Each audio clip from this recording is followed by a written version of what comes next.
Good morning. Welcome back to Seaside, Oregon. I'd like to go ahead and call the Oregon Transportation Commission meeting back to order for Friday, July 20th. What a beautiful and delightful community. Had a chance to wander around a little bit last night, and folks are super friendly and very welcoming. So I will go ahead and turn it over to Director Garrett for the Director's Report. Thank you, Madam Chair. Appreciate the opportunity. I have 4 things to share with the Commission and the good folks in the room today, as well as those watching. The first, while we did introduce Michelle Bryant yesterday, I want to formally, on the record, introduce her. So, Michelle, raise your hand so everybody can see you. There she is back there in the black and orange. Michelle is the new Executive Assistant for the Oregon Transportation Commission, and she comes to the Commission from our Motor Carrier Division. During her employment at Motor Carrier, she was the Transportation Service Agency, or a Transportation Service representative, and a Support Service Unit lead worker, where she computed, explained, and collected jurisdictional registration fees and taxes, weight mile taxes, and penalties. She also lent her administrative talents to the combined registration manual, as well as the vehicle registration procedural manual. She's a very disciplined and focused young woman. She also has private sector experience in the banking world, as well as food service management. Michelle has a bachelor's degree in psychology from Western Oregon University.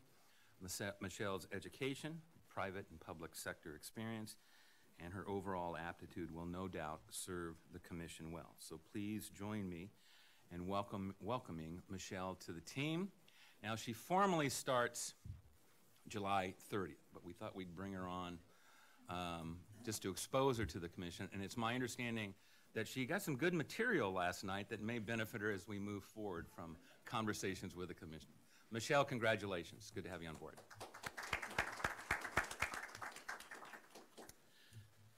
Madam Chair, normally we have Kelly Bruce updating the Commission on our strategic business plan, and the Commission may recall that in May of 18, we finalized that strategic plan. Since then, we have shifted from the planning and direction setting to implementation and action. A detailed implementation plan for each of the key priorities that have been identified include timelines and sequencing for the associated key actions and strategies over the first 2 years of that 5-year plan. Implementation for unifying and aligning ODOT operational governments began last spring. We've engaged a new agency leadership council last month. This is a group that sets the strategic organization management direction for business planning, priority setting, policy implementation, and performance management and measurement, and makes a collaborative, formally informed forum for decision making. The members include the director, the assistant director, our division administrators, as well as 2 at-large positions across the agency. Work to improve the operational governance process of the agency has begun. This will help focus and align for a common vision, a common set of priorities, and then a plan to execute against that vision and those priorities. We will bring Ms. Bruce back, I promise you that, to discuss the implementation and where we are on measurements, the relationship we have with the Continuous Advisory Committee later this fall. But I wanted to make sure that it was still in front of you and it's just myself rather than Kelly Bruce sharing that. Move to what will take place a little later this morning, a public hearing on the Oregon Public Transportation Plan. But I want to speak to that and the work behind that plan. A defining factor of the update of the OPTP is a high caliber project team that oversaw the effort. In particular, I want to highlight the contributions of one of the subject matter experts from the Rail and Public Transit Division, Jean Palmatier. Jean is a pioneer in the transportation industry, not only here in Oregon advancing the practice, but she is recognized nationally as a resource and an expert to turn to if needed. Ms. Palmatier joined the Department of Transportation Public Transit Division in 1991. Her educational history includes psychology, nursing, graphic arts at the University of Oregon, and this eclectic educational roadmap was a great introduction to her work in Head Start, as well as the long-term care profession, which in turn became a jump-off point for her path that eventually led to public transit. Now, Jean officially retired in 2017, but stayed on to see the OPT through and to adoption. Jean's early efforts at ODOT shaped the development of public transportation in the state of Oregon, and her work on this plan leaves a lasting policy legacy that highlights her core values and beliefs. Core values of stakeholder involvement, cooperation, and coordination across all state agencies, and the principles of equity and service to our state's citizens. Jean, congratulations, thank you, and for all you have done, not only for the Department of Transportation, but for the great state of Oregon. So I wish she was here. I could have her stand up and say thanks, but I thought it important to recognize the mechanics behind the documents and the disciplines that we move forward. Jean will be missed, but she can go off and retire and do other great stuff. Madam Chair, the final thing I'll speak to, staying within the transit world, is the Federal Transit Administration's State Safety Oversight Program, which focuses on the oversight of light rail and streetcar operations, began back in 1997 and really continued through the years, the many years, with very little change. Now, that change did take place in 2012 when Congress passed the Surface Transportation Bill known as MAP 21, or Moving Ahead for Progress in the 21st Century. As part of Oregon's mandate to become compliant with that federal piece of legislation, MAP 21 required state authority changes with additional enforcement and investigatory authorities, new funding sources, a complete rewrite of the program standards by which the program would be operated, and a certification of all staff and the program itself. Madam Chair, I'm pleased to share with the Commission that the U.S. Department of Transportation Federal Transit Administration announced that Oregon has indeed obtained the federal certification of its rail transit safety, state safety oversight program in advance of important deadlines that they have laid in place. Oregon was the 14th state in the nation to achieve this SSO certification. Again, it just doesn't happen. It's made to happen by very dedicated people. So I'd like to congratulate Greg Ferguson, John Cyrus, who worked as inspectors, auditors, investigators, Bob Stoley, who developed and maintained the various databases needed, and Linda Horst, who made it all come together. With that, I say good job, well done. You've done this agency proud. Madam Chair, with that, I'll stand down. Thank you, Director Garrett. Those are quite impressive updates. I wanted to also note that we have a dynamic individual who will be transitioning out of the OTC and on to, I believe, Human Resources. We had a chance to learn a little bit more about Courtney Baker last night as well. And I just wanted to say to Courtney, is she in the room? Okay, hello.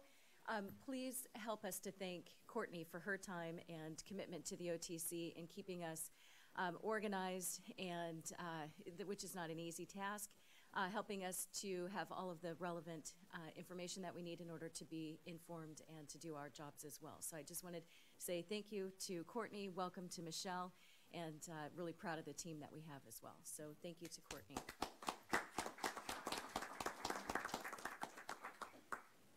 And next we go on to public comment. If anyone has not signed up, just raise your hand and let me know. And I have Ms. Lower.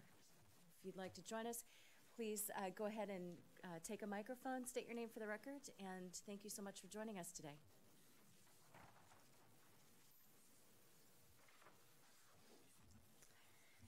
Chairman Boehne, Commissioners, and Director Garrett, good morning and thank you for this opportunity to speak. My name is Benita Lauer. Oh, sorry. No worries. I say it's Lauer like power. Okay, very good. I am the candidate for House District 32, which includes Clatsop County, North Tillamook County, and parts of Washington County.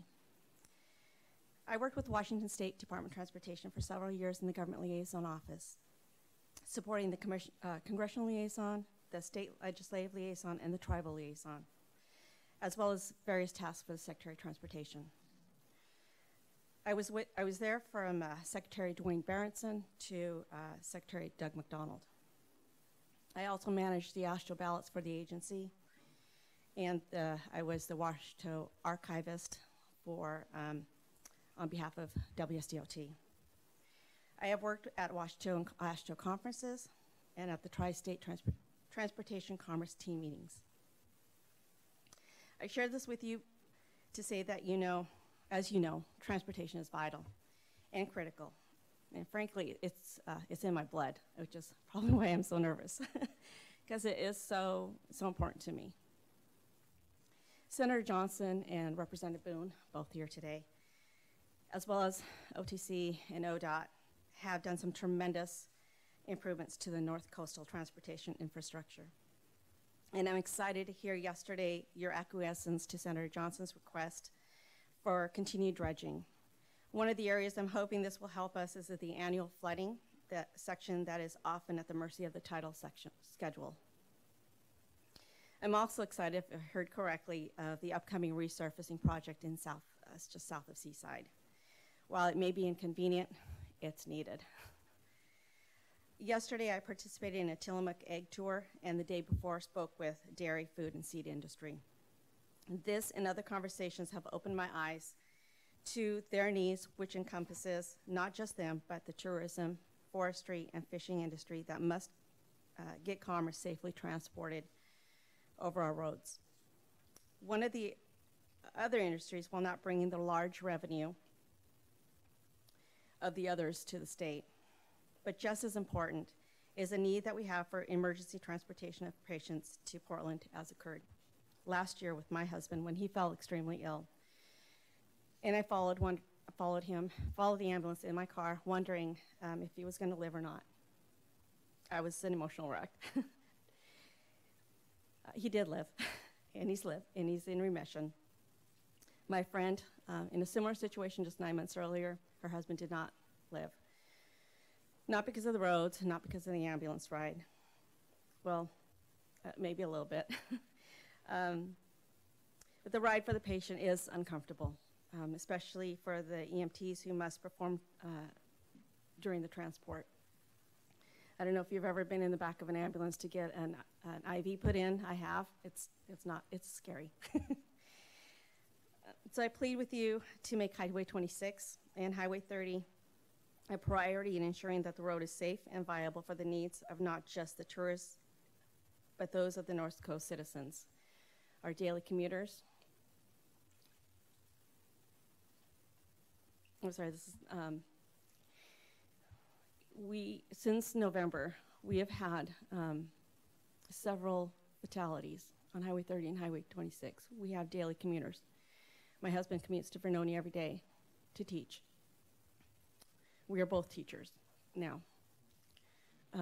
We have the Wana Mill up in Astoria, in Wana, but we have citizens in Astoria that travel to the Wana Mill every day. I've never lived anywhere where I've heard so many fatalities that happen on a regular basis. And I plead with you to make that a priority. Thank you for your time. Well, first of all, thank you for your commitment to transportation, but to your community as well, stepping forward to serve. And safety is our #1 priority, and we hear you. So, but your voice is important to help us make sure. It's why we get around the state. We want to get out and about and to see and to actually experience some of the challenges. We can read about them in a sheet of paper, but when we're actually in community and we hear that commitment and that plea, it matters a great deal. So thank you for making time to share your concerns with us today. Any questions? Okay, thank you. Do we have anyone else who would like to approach the commission? All right, so we will move from public comment and go to the update, the quarterly performance report for the Department of Transportation. And we have Mr. Brower and Mr. Lynn. Oh, and Mr. Guard as well. Excellent. Well, I suppose you're supervising. Yes. Okay, very good. All right. Madam Chair, members of the commission, I asked Mr. Guard to come up so we had at least one adult at the table. For the record, I'm Travis Brower, the Assistant Director. This is the second time we brought you this new format of the quarterly performance report, which incorporated our previous quarterly program report, as well as some metrics and additional dashboard information. In this report, there is a link to that online dashboard, which includes regular update, generally monthly information on some of the metrics we have, monthly information for around customer service, project delivery, passenger rail, as well as a couple of other areas as well. So safety in particular. We will I'm just going to go briefly through a couple of things in this report today and then turn it to Mr. Gard to do a little bit of a deeper dive into passenger rail as an update, particularly since the derailment that we saw in Washington last fall. We've had a decline in passenger rail ridership, but we seem to be turning the corner now, getting back to a better place. So just on a quick note, we didn't bring Mr. Costalis along this month because he was here last month, but I wanted to update you on the safety data that you see in here. There are a couple of good news stories. Unfortunately, the overall news is bad. What you see in this is that fatal crashes are actually down over the first 6 months of 2018 compared to 2017. Similarly, pedestrian fatalities are down about 20% over the same period last year. Even though we're having fewer crashes, though, we're having more severe crashes. And so the total fatalities is up to about 210 through June 30th. So unfortunately, this one is going the wrong way, just as we're seeing all across the country. One note I would make just about formatting of this document, you have a number of projects that are listed in the back of the document. Those now include links to all of the project web pages. So if you want more information on any project, you can simply click through that. As you're looking at this document, it will take you there. So with that, I will turn to Mr. Gard, and he can talk to you about passenger rail service, and then we'll turn to Mr. Lind, and he can talk to you about some projects and other activities. Chair Boehne, members of the Commission, my name is Hal Gard. I'm the Administrator of the Rail and Public Transit Division for the Oregon Department of Transportation. Good morning. So I think everybody knows we had a really bad year starting on December 18th, 2017 at 7:34 in the morning. That's one of those dates and times that burned into my head. We suffered pretty severe ridership declines as a result of that accident. The good news is, as Travis indicated, as of June of this year, we're starting to see positive numbers, which indicates to us a return on ridership. So about a 6% increase of June of 2018 over 2017. On-time performance overall has not been at all what we'd like to see. I'd like to say it's not our fault. Any train that originates in Oregon going northbound is well over 80% of the time on time. If it's coming out of Seattle, we're looking at 60% on-time performance, and that vast majority of that poor performance is attributed to the host railroads. So that is an ongoing discussion. We have agreements in place where BNSF is paying for us for those faults that land on them.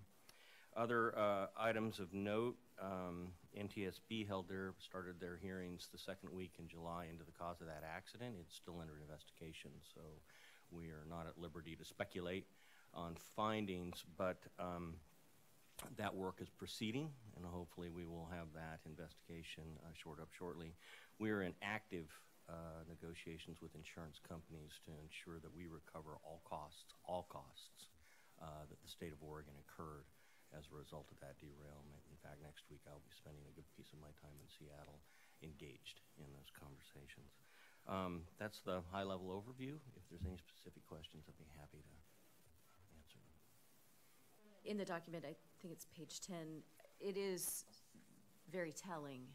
I don't know, we were talking about passenger rail last night, and we wanted individuals to use the system differently, but I don't know if 65% of the time, or even 63 or 69, that type of reliability is just not going to meet the need. And so thank you for your efforts, and you know, it's something that we're watching, and if we can lend support at all, that's a business model that's just not going to work. A little bit of detail. I don't think I'm talking out of school. One of the reasons why the Point Defiance bypass route was put in place was to avoid many of those conflicts that we have with freight rail on that very congested freight line that goes along the Sound. I think one of the key elements and one of the big efforts we've been working on for years is to get back, well, establish the bypass. Now our main goal is to get back on that bypass. So we are heavily focused on that effort. Good morning, Chair, Commissioners. Macklin, Interim Highway Division Administrator. So I'm in this, I think, week 6. So forgive me as I start to learn the large portfolio of the agency and get more involved in projects again. Went back and watched testimony the last time this was presented, I believe, in Bandon. So I'm going to do what I would like to call current events that you may be interested in. Not get into maybe specifics of the report, but certainly if you have questions and I'm able to answer them, we can do that. But just thought I'd take the opportunity to hit on a few points that maybe aren't reflected in the report. And of course, as Travis mentioned, we're still trying to figure out if this is what you want in a quarterly report, so by all means let me know if you're looking for something different next time. So heart and soul of the agency, our maintenance workers and operating the system, emergency response to fires being a priority right now. Recently had an I-5 closure on the California-Oregon border for a very significant fire event. Closing I-5 is never something we want to do, but obviously had to. Close coordination with California, Caltrans, and our law enforcement and fire agencies down in that area. That's, I think, what we're going to see as we enter this fire season, and we're seeing it today. The other thing that's happened down in that part of the state is a thunderstorm of over 200 lightning strikes. So just lots of activity, lots of dry conditions. What I'm hearing from our staff is we're able to get on them quickly, coordinating with fire. It seems to be that they're staying on top of it, but we all, of course, are nervous of the big event that's potentially likely. Moving on, the one of today is the substation fire in the north central part of the state. I just got an update. We're at 70,000 acres burned. So certainly coordinating closely with law enforcement and fire commanders, especially as we work on the evacuation routes, closing highways, just trying to manage that the best we can. Of course, maintaining our resources. So far, nothing that we have is in danger, if you will, but we're actively watching that. So just lots of coordination. And I think for me, the fear is that we're just getting started in this. So more to come, unfortunately. From the fire to ashes to rebuilding, just mentioned the Eagle Creek fire in the Gorge. Had the opportunity this week to go tour that. Obviously a very massive event last year, very impactful to our community in that gorge area as well as the traveling public. Lots of cleanup still going on.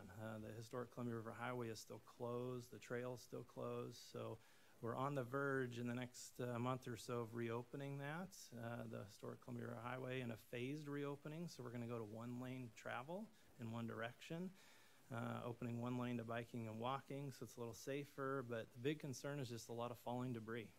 It's amazing to see, just in a 2-week period from the last time they cleaned it, how much stuff is still coming down.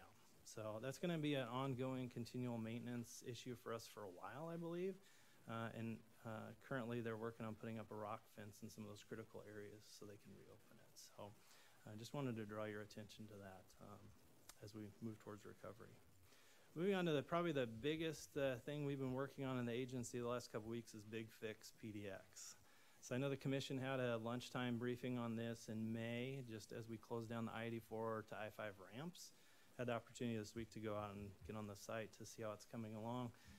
With any project, of course, we learn more.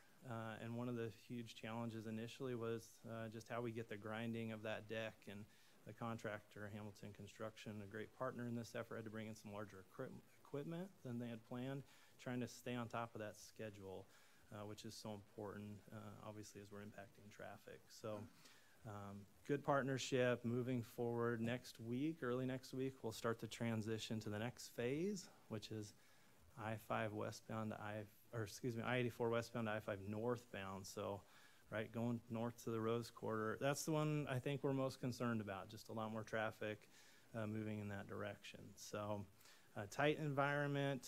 It's amazing when you're standing on that ramp just how tight it is. Just watching the contractor try to move equipment around on it was impressive, to say the least. On that note, I think we've been getting lots of good media attention on this. I've got a stat here. In the last 28 days, we've reached over 1.4 million people on Facebook alone. So our social media presence is certainly the place we're going now. The other thing is the Gridlock Grooves Spotify playlist. So this is probably garnering the most attention and positive attention. I think that's one of those places that our communication staff as well as our project staff are kind of pushing the creativity, if you will, and it's working. So huge attention on that, not only nationally, but of course locally. Anecdotally, this was the topic of many 4th of July conversations in my family with anybody I ran into. So that tells me we're hitting the right people with that work. But clearly nervous about that project just because of the impacts, and so far so good, and we'll keep hoping so.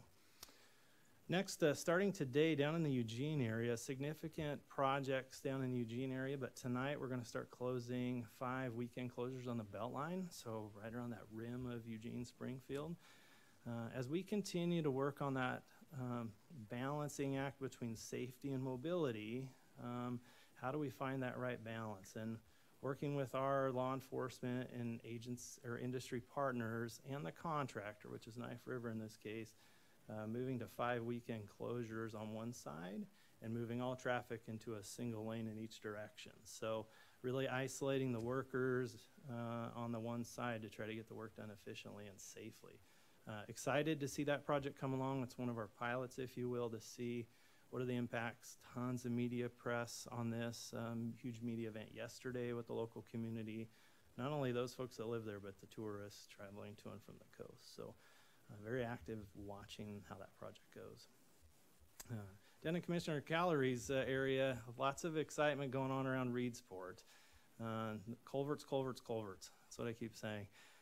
We've got a partnership with the Oregon Department of Forestry to replace 150 culverts on US 101 and Oregon 38 around Reedsport. I think you've heard about that project before. 11 total projects. We've got 6 completed. 3 are underway now. We've got 2 more coming, as well as a large and significant paving project coming out of Reedsport towards the Coast Range. So just a lot of work going on down in that area as well. Moving farther to the south, Medford and Ashland. Got some pretty routine bridge maintenance work going on I-5, but as we think about traffic control and the impact to workers and balancing that, I thought I'd highlight an interesting note about our law enforcement community. We know they're an effective tool that we would love to have on every one of our work zones, but the reality is the resources aren't there, both at the state level and the local level. Partnering with OSP and Medford Police is using their photo radar enforcement during that work zone at night. When it's running, what I'm hearing is about 10% of the vehicles in the work zone are ticketed for speeding. So it's a tool that we're deploying, and certainly going to school on what's the effectiveness of that and potentially where can we use that in other places. So a significant push, working with law enforcement, but of course constrained by their resources. Madam Chair, if I may, Mac brings a good point. Visible presence of law enforcement is the #1 deterrent. In conversations with the superintendent of Oregon State Police, if you look at troop strength versus population per capita, 100,000, the state of Oregon is 49th in the nation. I just think that's unacceptable, and I think it's irresponsible. And I think we need to stand shoulder to shoulder with our law enforcement brethren as they move forward and just try to bring troop strength up during a legislative conversation, not to what they need today. What my understanding, the proposal that the superintendent will bring forth will only ask for a number of troopers that would bring them up to about a 1980 troop strength right here. This is a significant conversation in balancing mobility and safety of those who are working in the work zones, enforcing the work zones, delivering materials in the work zones, as well as the traveling public here. This conversation really began at a work zone safety task force where we had the Oregon State Police, we had AGC, we had AAA, the Oregon Trucking Association, we had OSU there as well, because OSU has a work zone safety laboratory they have stood up. Knife River has contributed $1 million to stand that up. I think we have an opportunity to make Oregon State University the birthplace for the best practices in work zone safety. But we need to work together. Now, in this conversation, the superintendent doesn't speak to how the troop strength is funded. But very quickly, if you've been around a while, you know it goes to a highway trust fund issue, and that is a pretty difficult and passionate conversation. I think the soup is acknowledged that, but he's saying that's not my decision, that's a policy decision. But here are the facts. We don't have troops on the road. That makes it unsafe. We don't have places across this state that have 24-hour law enforcement coverage. We're better than that. And my soliloquy, I guess, in front of this transportation task force, or say a work zone safety task force, was we all need to stand together. ODOT, AGC, AAA, the Trucking Association, the academic professionals as well as our local government partners, and advocate for this. We'll let the policymakers make the decision of how it's funded. But at the bottom line, troop strength needs to come up. That'll make our roads safer, more reliable, and that's part of us meeting our mission, Madam Chair. So with that, Mac, I appreciate you bringing it up, but I wanted to share with you the significant conversations that are swirling around that may lead to a legislative conversation come 19. Thank you, Director Garrett. This also came up last month with the safety conversation when we had our quarterly report update, and having had a chance to meet with a few of our partners, there is a possibility, although it wouldn't be my preferred route, would be that could actually be something that's within our bids, within our contracts, that work zone safety is such a critical, important piece to getting the work done and keeping the teams safe. But also, it's my understanding that counties are not allowed to, because the sheriff's office or even city are not allowed to provide that service as well. If maybe that's, or maybe if there's some, well, my understanding was that there's some sort of a barrier to being able to partner. So my hope is that we have an expanded conversation about ways in which we can help to protect the work zones and make sure that we get the work, especially as we ramp up with House Bill 2017, more people on the ground and more concerns. Madam Chair, I completely embrace the continuing the conversation. I think it's extremely important, both with the Oregon State Police, with local law enforcement. We do use them. It's color of money. It really comes down to a differentiation of enforcement versus traffic control and the use of dollars, whether it's federal or state dollars here. We have far to go, but we have the appropriate people around the table that I think will take this conversation up and bring it forth to see if we can strengthen the presence of our troopers across this state on our highways. Thank you. You know, I think we should also consider what technology is available to assist. And I know even sometimes just having the your speed sign, radar deal out there in a couple places, and maybe we can get additional authority for photo enforcement if we can't get the people to do it, maybe we get some work zone technology in place that will help slow it down. And I mean, it really, if it's that big of an issue and I think we're losing lives and people getting injured, I think we really got to take a step here. Commissioner Holland, you were spot on, and that is a thread using emerging technologies to enforce. We're going to have to push in some areas. Some areas we're moving in that direction. Max spoke to some of the pilots in terms of separation. What does that mean? And sometimes it means enforcement. Sometimes it just means closing down the roadway. If there are enough detours, and we've done that up in the Portland metro area on 405 and I-84. Sometimes you do crossovers, but you got to separate the people from the traffic. And it really was jump-started by a conversation, and we went to school on a very tragic situation that played itself out with our partners of Knife River when they were working on I-5 between Woodburn and Wilsonville, and they lost a person. That was the genesis for this conversation, that we have to do better and we have to separate the men and women who are building this infrastructure from all the good stuff moving up and down the highway. So more to come. Hey, just one other comment, and I think as congestion increases and that's happening every place, people get more aggressive, and you just see people doing crazier things, taking more risk, and I've just witnessed firsthand some of the stuff people are doing, but we just have to acknowledge the fact that these are interrelated. Congestion relates to safety, relates to people being aggressive, relates to we need more enforcement as our population goes up, and it's just they're all kind of interconnected. But I think if we can enhance the ability to have laws in place, it is nothing without the enforcement, right? So we really have got to make sure that that's part of our conversation, and that we're not blaming, but we're trying to figure out how do we make a case that they need the assets to enforce, because without it, we're not going to, the numbers that you were just citing on fatalities, they're not going to go anywhere if we can't enforce on the laws that are in place. So to wrap up my comments, just thinking about this conversation, I had a conversation with a traffic control engineer just recently, and his comment to me was, cones, we can go buy all the cones we need. Law enforcement can't get more, right? So I think that's to your point, right? How do we build the resources that are the tools that we need to effectively employ depending on the conditions? So Chair Boehne, you mentioned it's going to continue to get busier, right? So just to hold up the pamphlet, 2018 construction season, 100 projects in there, significant projects. That's not in addition. That's in addition to all of our maintenance work. So considerable amount of work going on right now. In fact, just before the meeting started, getting texts from friends about a paving project and why now, and it's wheat harvest season, and why are my trucks in, we're impacting the economy, obviously, but it's for the better. And so just as a reminder, it's going to get busier. We are honestly in a slow season, can you believe it right now?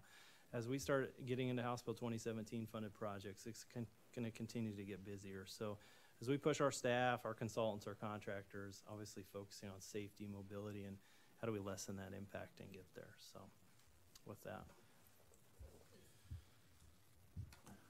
So I want to go back to comments that Mr. Gard was making earlier in the presentation with respect to the accident in Washington, and actually also comments you were making about intergovernmental cooperation at the border, Siskiyou Pass.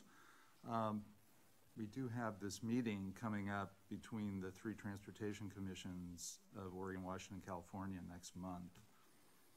And while I'm sure the departments are working collaboratively and well, and Hal, you mentioned the conversations with the insurance companies involved in the accident, I do view that as an opportunity for commission-to-commission communications. Those can sometimes be effective in a way that department-to-department communications aren't, or at least reinforce and heighten the importance and visibility of those issues that are interstate and do require attention at all levels, gubernatorially, at the legislature, between the commissions, and certainly at the department level. And so I just encourage, this is broader than this panel, it's really to the director and the entire department, I'd encourage us to be thinking strategically about this meeting, which we don't have that often, it's my understanding, and use it as a way for the commission itself to underscore important messages to the commissions of California and Washington about issues that are important to us and get them elevated and addressed. So let's use that meeting in a smart way to get some of the stuff that we may need to bring at the commission level. Let's not miss the opportunity. Commissioner, I can't tell you how much I appreciate that statement. And as my counterpart in Washington, or I point out to my counterpart in Washington, when they catch a cold, we get pneumonia. And I would very much like to take advantage of that observation on your part. Thank you. Just one additional note. Mac talked about the wildfires that are going on and some of the issues there. We are currently coordinating as an agency with industry, particularly the trucking industry, on wildfire response and with the governor's office. In fact, Brendan and I are going to hop on a conference call with Ms. Ramsdale right after this because when the governor, as she has done, invokes the Emergency Conflagration Act, certain federal trucking regulations are waived, particularly hours of service for any trucking company that is working in response. So we're going to make sure that these issues get addressed, that we're streamlining that process for them. If you do hear of any issues, please forward them down to Ms. Ramsdale or myself, and I'll make sure that they're addressed because we want to make sure that we are helping rather than standing in the way of fighting these fires. Thank you for those comments, Commissioner. So in terms of moving from the Portland fixes that we are currently working on, are we looking at a statewide get ready, it's coming sort of campaign? I know we have the new communication plan and we have the new website and a variety of other tools. Statewide, traveling public, Oregon has an infusion of funds and will be working to maintain the system. With the tourism that's coming in, Is that the approach that we'll be taking next? Chair Boehne, absolutely. I mean, we are going to be ramping up communication about all of these projects that are going to be underway in the near future with both local targeting and larger targeting. You've seen that we're starting to use tools like Facebook more effectively. You know, of the 1.7 million or whatever, I think only like 1,000 of those were Russian bots, so that's a good thing. For the most part, we're doing a very targeted effort. Director Garrett asked us to look at using clowns on the I-5, I-84 interchange. We decided against that. But we did think that some creative approaches would be worthwhile. And so, yes, absolutely, we're going to be looking at ramping that up, and particularly as we look at some of the out years when you're going to be potentially building the Rose Quarter, I-205, et cetera. You know, what we have found in a lot of other states, Washington State, for example, after they got some of their transportation funding packages, their level of communication went up immensely. And if we are moving particularly into tolling, we have seen that the level of communication that you're going to need both on the projects and on deploying tolling systems is going to be a whole level of effort beyond anything we've done. I think Washington has spent around $1 million in marketing funds for each of their toll projects. So as we move toward the Rose Quarter, as we move toward I-205 Stafford Road to Abernathy, you may see some rather large marketing expenditures in our budget going forward. Just following up on, piggybacking on the chair's question, I'm interested in what we're doing with major employers. I've said this before. First of all, I think we can't over-communicate on this. I mean, we're in a sea of communication already that is overwhelming in modern life. So you're fighting that wave to begin with, but I don't think we can over-communicate on this. I don't think we can. I think hyperbole is very unlikely to be our problem, that we are accused legitimately of overstating the kinds of things that are going to be going on here. This is an historic bill. It brings historic resources forward. We need to spend them on time in order to get other resources that are conditional, and we need those resources as well. So I think we can't over-communicate. Particularly, I'm interested in what we're doing, though, with large employers around the state, because, and we're certainly not Intel or Nike or something like that, but at our firm, we've been encouraging for months, really, at my behest, that we, and in part my voice at the firm, to, you know, telecommute when you can, schedule your vacations if you're going out of the region, maybe around some of this activity. I think we need to get, I guess what I'm really asking about is what are we doing with major employers, and what are we doing with large segments of the labor force in terms of managing what we can in terms of communicating to business organizations, both individual companies and associations, to enlist them to help us with the communication and with thinking creatively about how we manage the problem, because obviously one effective way to help manage the problem is to keep people off the roads. Mm-hmm.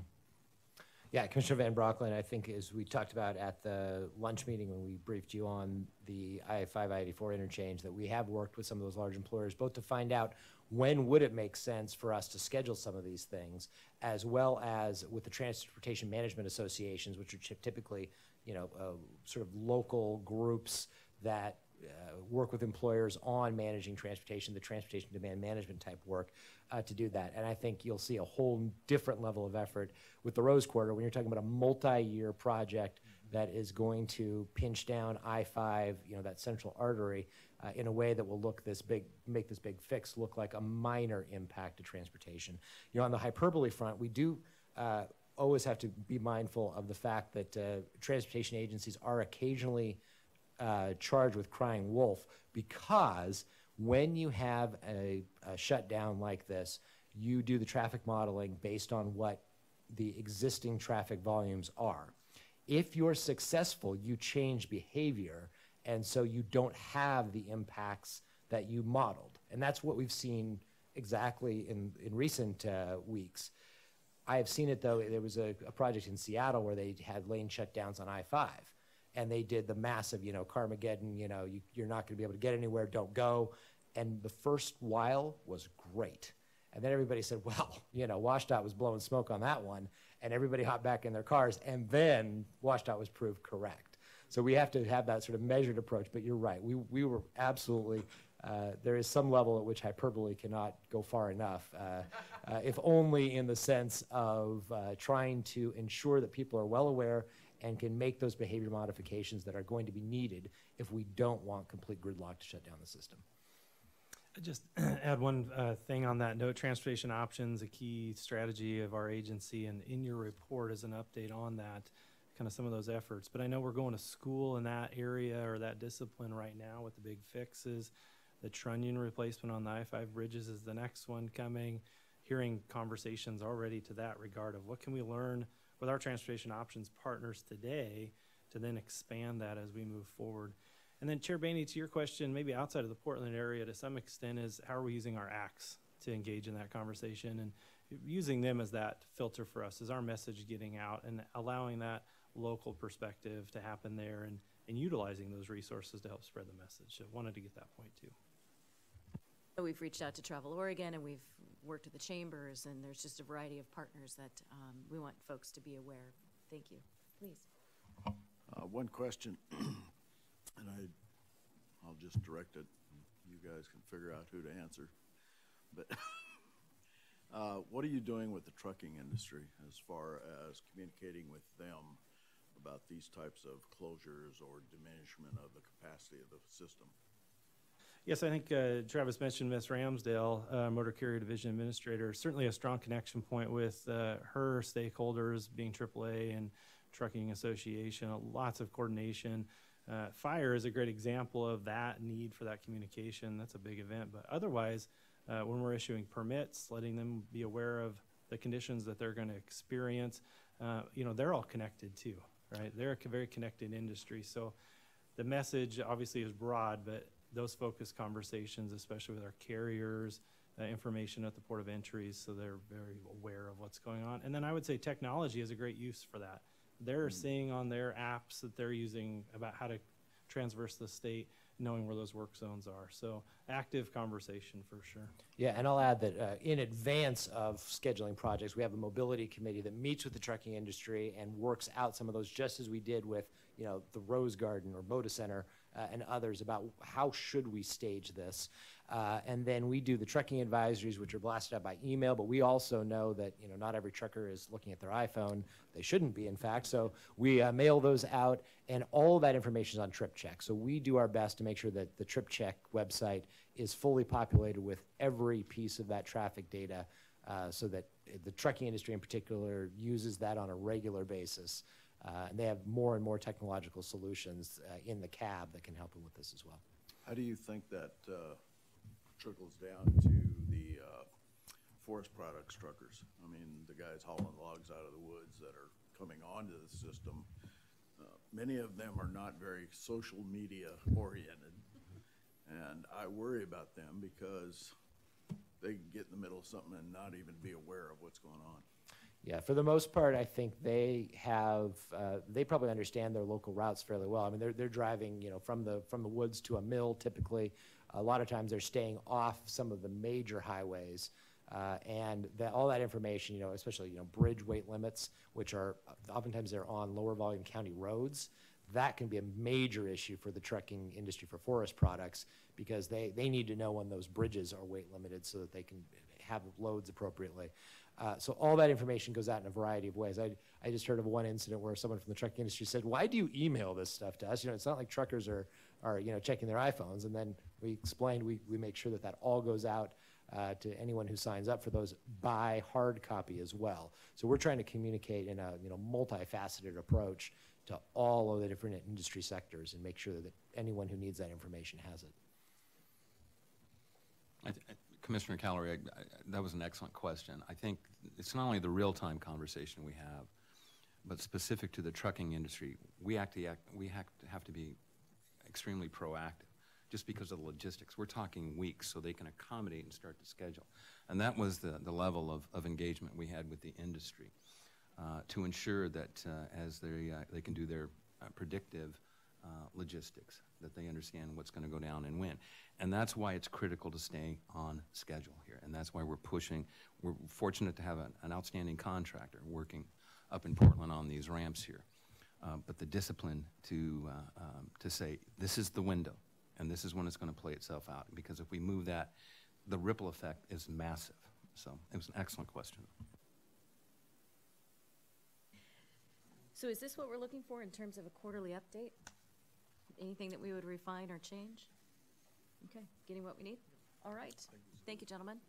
So next we have an update on House Bill 2017, and I would be remiss if I didn't say thank you again to our legislators for their commitment and courageous leadership in helping us get the funding that we have. And so, Ms. Silva, great to see you. And in the supplemental packet was a copy of, or is a copy of the update. So I'll turn it over to you. Good morning, Commissioners. My name is Kat Silva. I'm the House Bill 2017 Implementation Manager. I'm here to present your monthly status report, as well as a couple of other items that kind of came to light over the last month. And so, as you can see on the initial page of the dashboard, you have your couple of items that are coming up in the next month and a half or so. And then as we kind of move through the dashboard itself, we've got a couple of additional items that we've accomplished over the last couple of months.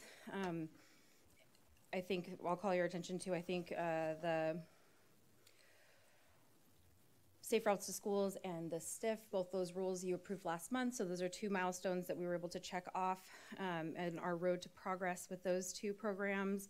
In the next couple of months, you'll have several other initiatives coming before you. I think we'll have some updates from Connect Oregon. We'll have additional updates from value pricing, and you'll be able to put input on the recommendations that came out of the Policy Advisory Committee last month at your next commission meeting. And I think those are the things that we're looking forward to, as well as in September, we'll have legislative days and likely be providing updates to the joint committee at that time related to implementation of House Bill 2017.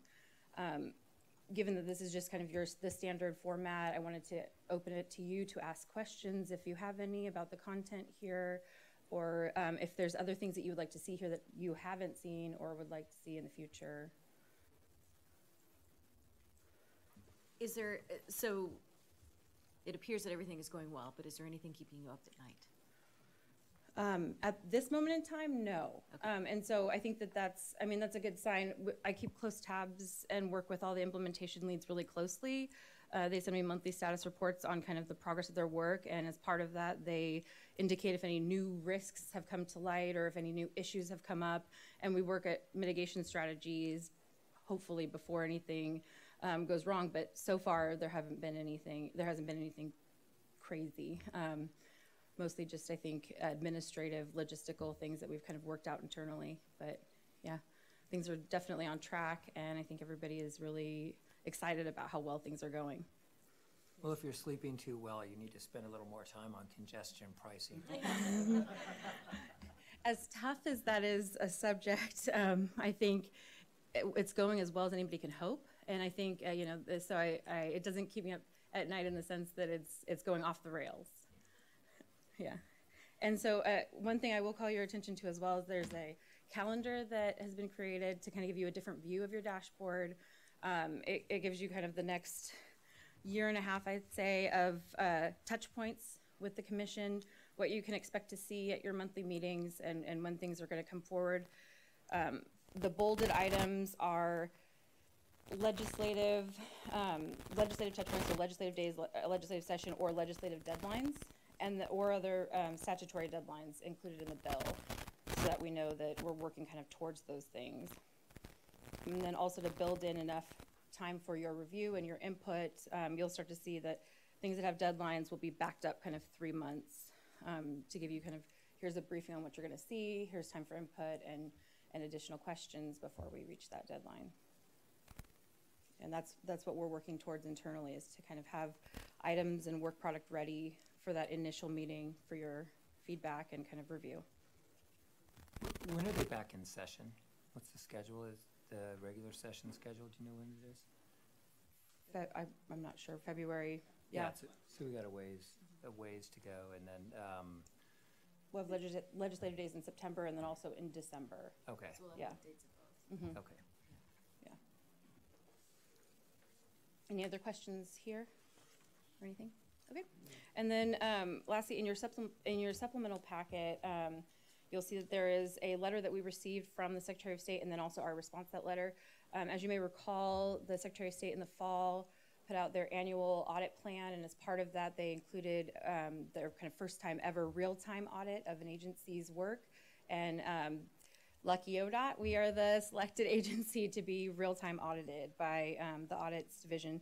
And what that means is that they're essentially working collaboratively with our staff to figure out, or to examine, review all of our implementation planning efforts to see if there's anything maybe that we're missing, or that they can risk that they see that we might mitigate against prior to us getting to a point where there's an issue, particularly where we're expending public funds. And so their areas of focus thus far have been on the statewide statewide transit improvement fund, and the Safe Routes to Schools, as well as our website development. And as part of that review thus far, they kind of gave us an interim letter that identified a couple of risks in each area that they felt are just potential areas where something could go wrong. And so in our response to those, well, I should actually start with what those are. So the website, they identified that local governments are required to report to us on the condition of their transportation infrastructure, specifically like pavement and bridge. And ultimately, we're not required to verify that that information is accurate. And so there's a risk that what the cities and counties submit won't be accurate, but that we'll be posting it online. And so, and then also they felt that some of the data entry was too manual, and that left room for kind of human error with the, and so they overall had a concern over data integrity. And so in response, we let them know that we've worked with local governments on ways that we can kind of spot check and verify the data that they're submitting. And then also we have processes in place to review and regularly check the accuracy of what's been manually entered by ODOT staff. And we're bringing on an additional staff person that was allocated in the 2018 legislative session to help with that review and check of the data entry. And not only the data itself, but also the processes that we're using to make sure that they're kind of the most efficient. Any questions with that? Sorry, I'm kind of just running through this. So the next is the STIF, the Statewide Transportation Improvement Fund. So two things they found there are that they felt that qualified entities may receive money before work has been completed, which may lead to a misuse of funds. And that's particularly in reference to the formula fund grant, allocations. And we noted that early on and worked with DOJ to fully understand what our statutory authority was to add conditions to the formula fund allocations. And ultimately, the way the statute is written, we have no authority to attach conditions or make formula fund allocations contingent upon completion of work. Because the way the statute is written, once a qualified entity has submitted a transportation improvement plan to the commission and that plan has been committed, ODOT has to then distribute the funds. And so what we've done to try to mitigate against risk of misuse of funds is built in accountability measures into the program rules. So they will be reporting their outcomes achieved. They will be reporting against their actual expenditures. Quarterly, they will be sending us audit reports for any financial audits that cover the STIF funds. And they will also be providing us with, what's the other thing? I think, oh gosh, sorry, it's slipping my mind now. What's the other report? They're providing us with one other report monthly. Oh, sorry, they have to go on, they have to undergo periodic on-site reviews. So and compliance checks. So there's several different checkpoints that we have there, and we also can, if we do identify a problematic situation, we can withhold future allocations or reduce future allocations to recoup and kind of claw back that money, in a sense. So questions with that one? The other concern they identified is they had interviewed, the letter said 4, they may have interviewed more, but qualified entities, and of those 4, they found that 1 wasn't adequately informed of the program requirements, program rules. And so ultimately, we looked at the stakeholder engagement and communications plan and found that it's very robust. And so in our response, we've provided examples of what's been done thus far and what we also plan to do going forward with webinars, technical assistance, and kind of helping qualified entities and transportation service providers prepare to apply for funds. And there's several opportunities to engage. We're also working with the regional transit coordinators to have them be the local connection with the qualified entities and transportation service providers in that region. So, is there a way to know if the qualified entities are calling in and participating, where we're capturing on a webinar kind of who's in attendance, so that we can see if there are any gaps of knowledge around the state, or how are we tracking that? We can send it out, but if it's not being received in certain areas, we may want to do more of a personal touch. mm-hmm. So I'm just wondering how that interaction goes. So I don't know specifically about how they track the attendees at webinars, but I can find that out for you. But I do know that the initial effort was to meet with all the qualified entities individually, and also to extend invitations to each of the known transportation service providers in each area to meet with their regional transit coordinators as well. So there's that individual outreach, and we're also going through the area commissions and working with that group of individuals to kind of try to get more information out there. We send out e-newsletters. So I think it's a multifaceted approach, I guess is what I'm trying to say. So there is a little bit of that individual touch, and I think as we move forward, given this interim interim information, I should say, we are probably going to double down efforts to ensure that at least all qualified entities are aware, and then again, where we know of transportation service providers, that we're getting the word out. Yeah. Mm-hmm. Other questions there? Okay, then there's safe routes to schools. So there were 2 identified areas of risk there. The first is that there are 3 areas where the commission has discretion to allow for a reduced match.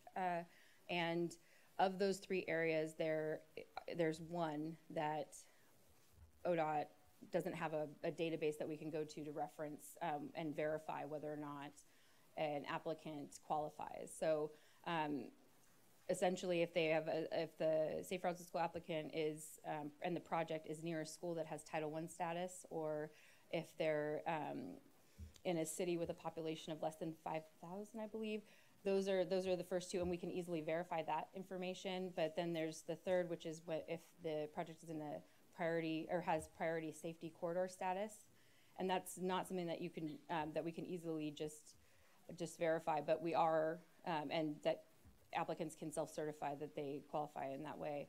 So our efforts to mitigate that are to include questions in the application regarding the priority safety corridor, and then we also are going to do online and on-site reviews in certain circumstances where we feel that the information provided by the applicant isn't sufficient, or it is somewhat incomplete, to make sure that they are meeting all of the requirements there.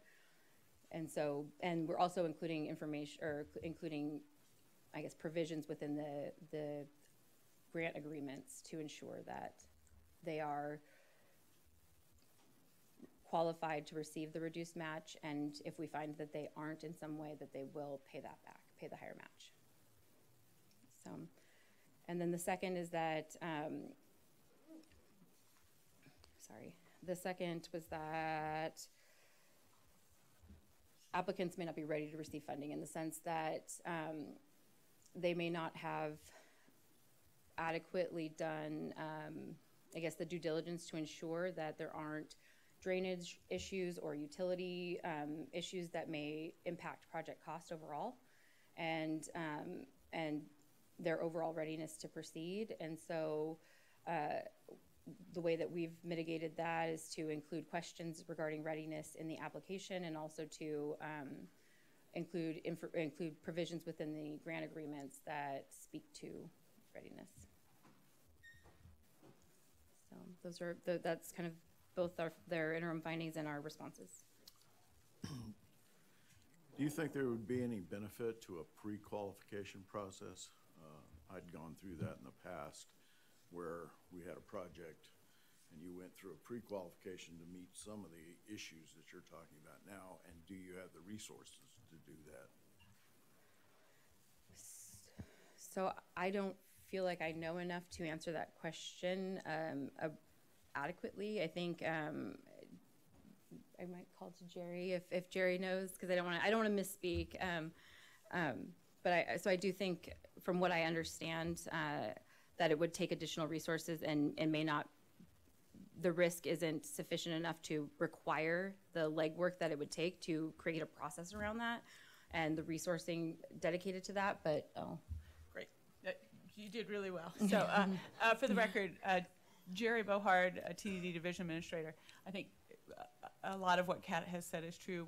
What we did, though, is we've done the royal we of wonderful staff, Leanne Ferguson. She has gone out and done extensive workshops and webinars as part of a pre-application process, and the webinar is actually available online so that people can go back. We've also pretty much said for folks that if they need some help, we'll be glad to help them, sort of without making it a formal pre-application process, but rather one that we're ready and willing if you come forward and have some questions. Yes, thank you. Great word. Thank you, Martin.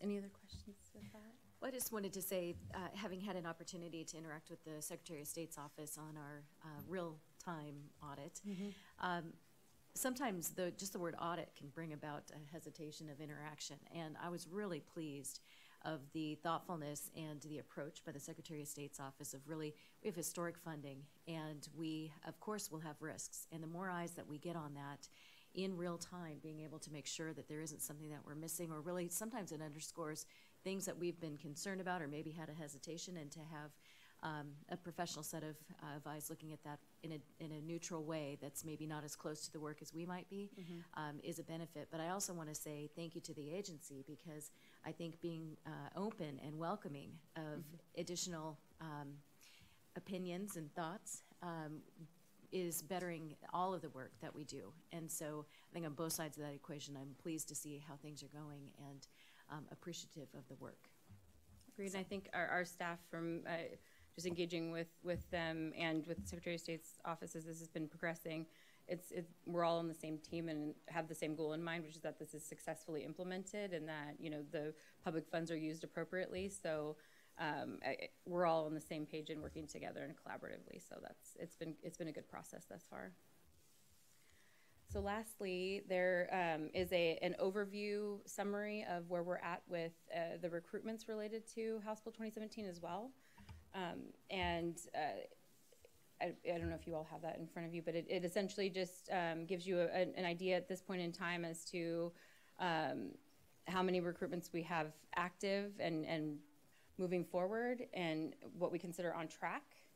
And those that are inactive, I wouldn't say that those are off track in any way. In fact, the majority of those that are inactive at this moment in time don't come on board until January 1 of 2019.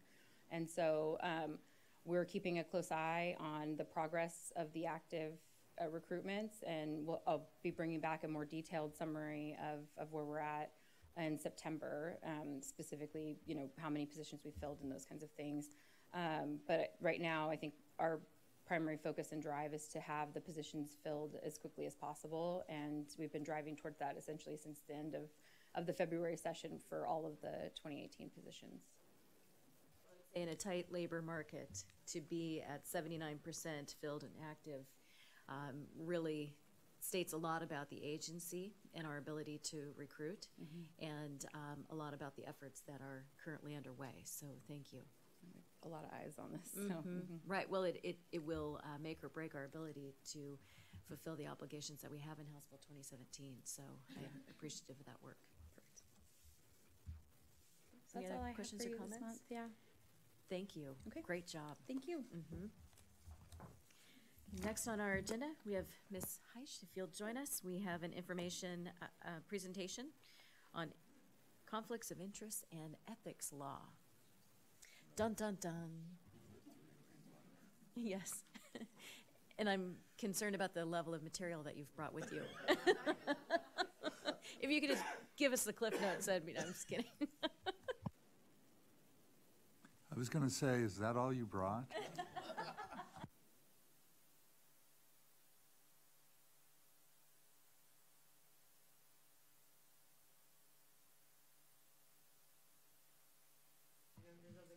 And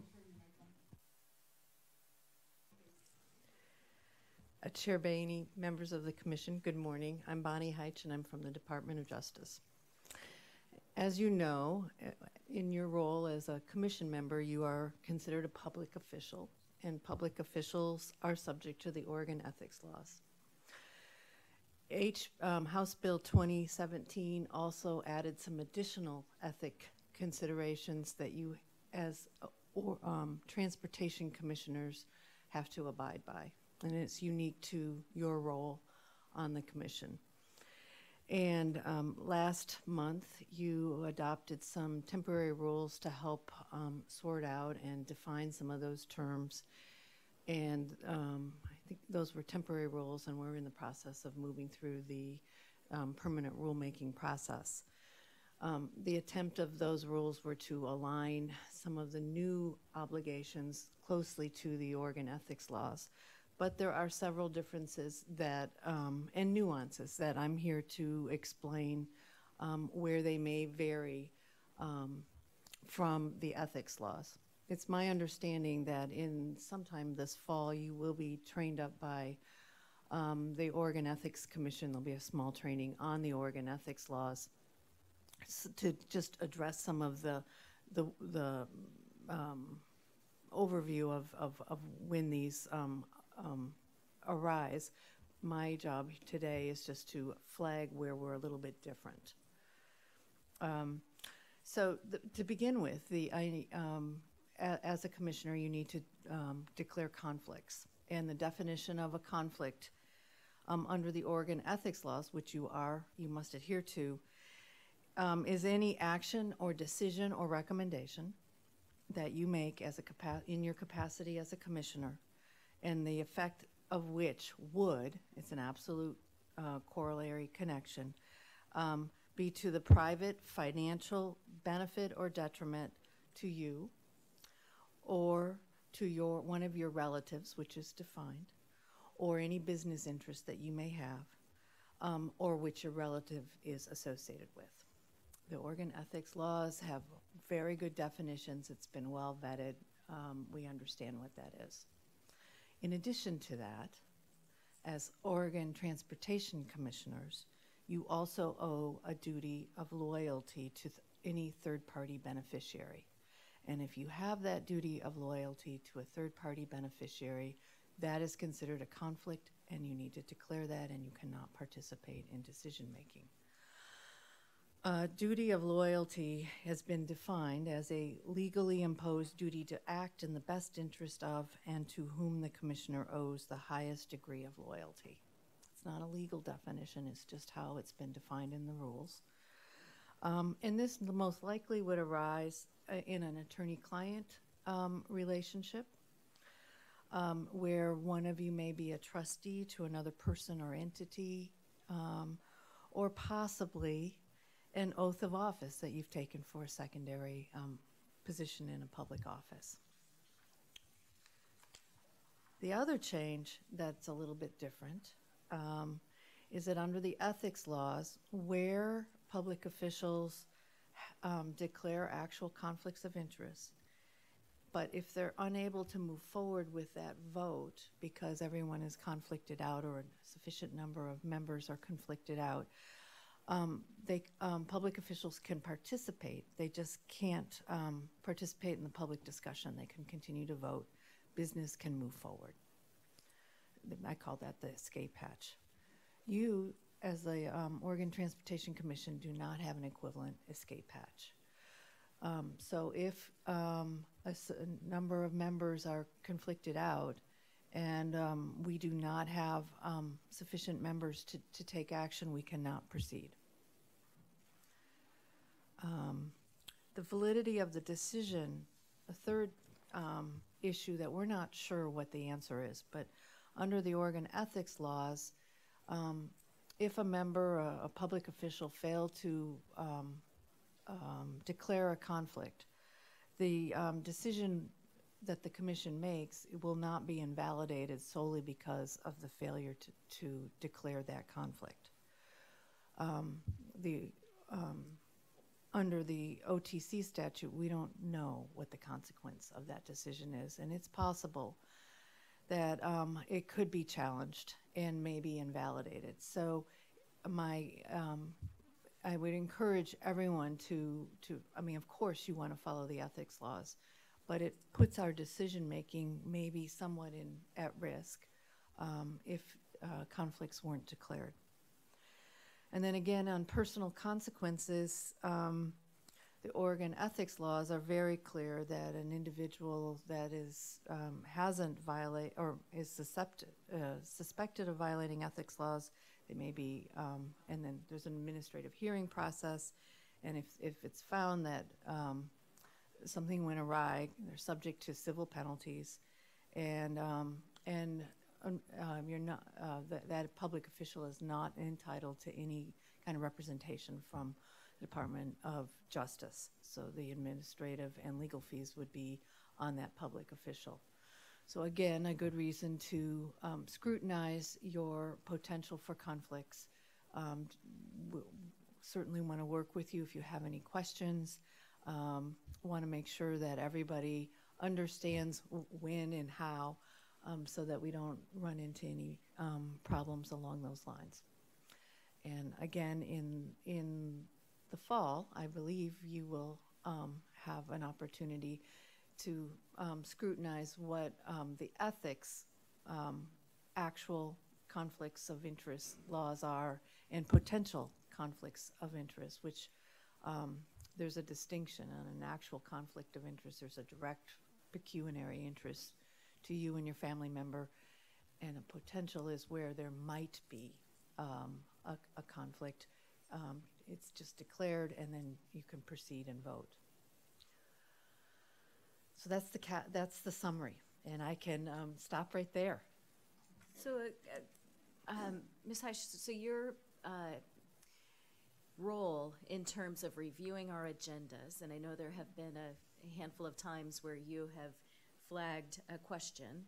Is that a new interaction that we can anticipate, or what will this look like going forward to make sure that I know that it's incumbent upon us to be reviewing, obviously, and which I know that we are doing, and taking it back to our own legal counsels or folks. So in terms of your interaction with us, are you doing something similar for our agendas as well, or no? So the responsibility for flagging conflicts is personal to you. Okay. And so, for instance, I certainly don't know Commissioner Van Brocklin's client list to be able to even identify whether or not there's a potential conflict. I don't know what your oath of office in your other roles would or could bring forward a potential conflict.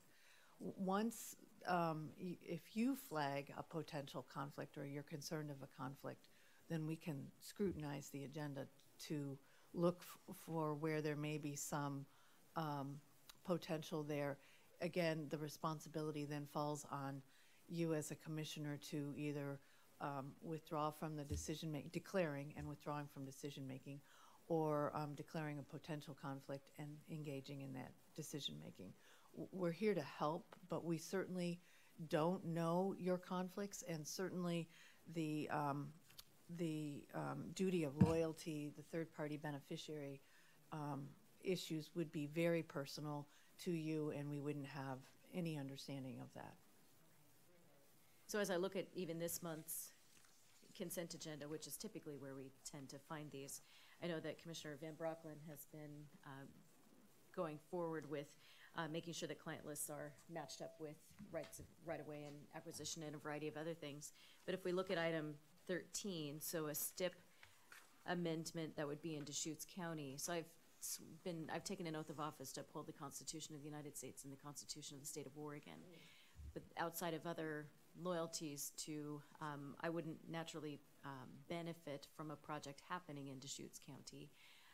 So I have not recused myself on particular items. Do you think, given this new language, that it would, just in a course of caution, would make sense is that something that you can advise on, or is it, there's never, I would, it's such an arm's length of a project in a county that would connect to the financial support, not only of the funds restricted, that would not be paying for my salary.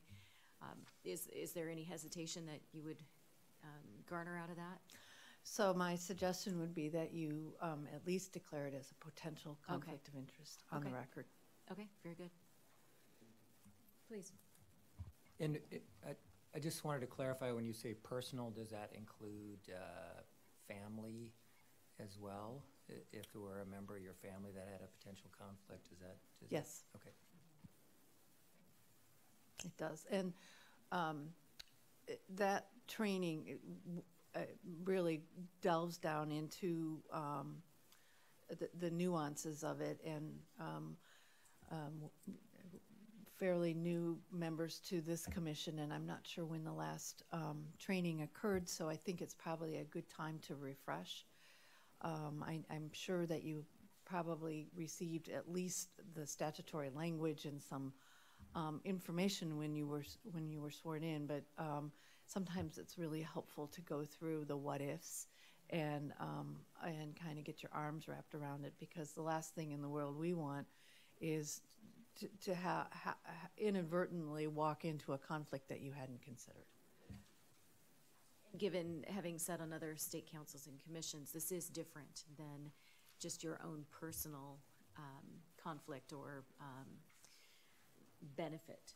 So it is an added layer. So I'll certainly welcome that. The bulk of it is the same, but there's this new added layer concerning the fiduciary or third-party beneficiary trustee role is beyond what you have in your ethics, your typical ethics role.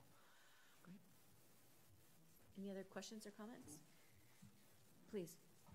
I just wonder if you might walk us all through what in the ethics law in 244, what the thresholds are with respect to investments in securities or other types of investments, so that we all hear them together, so we can all be aligned on them?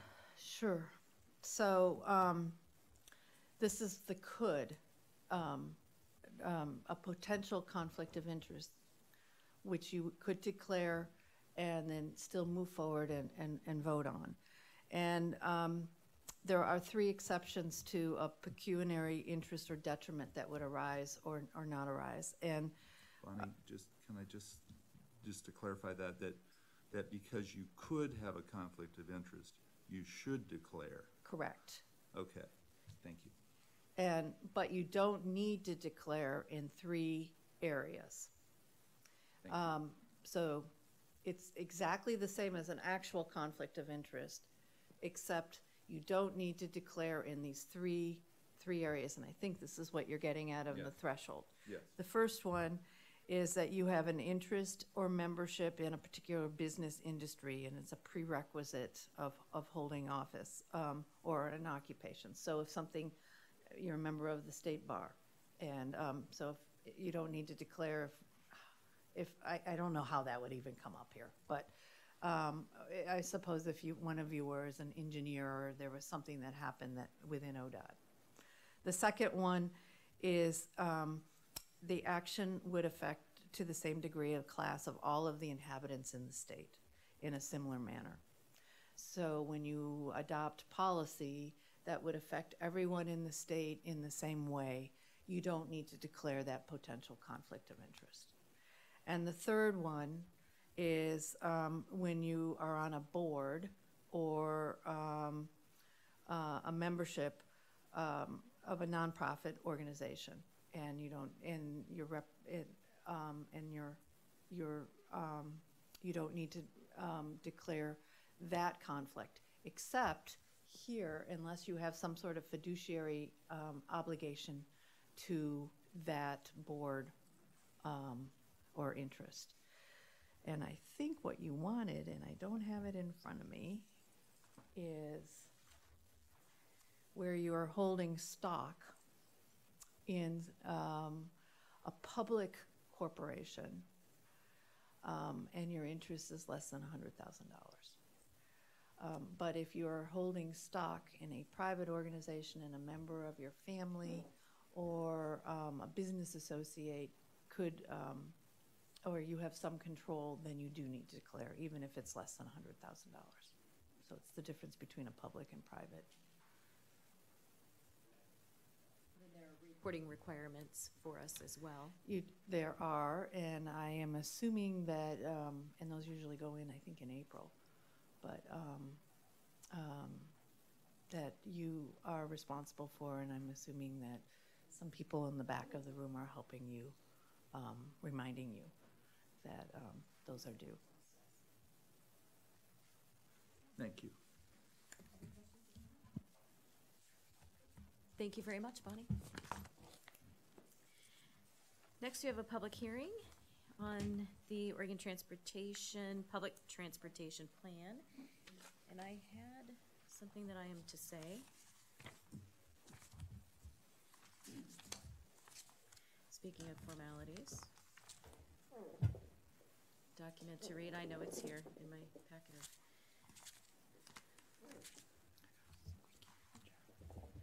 Okay, well, maybe it's not.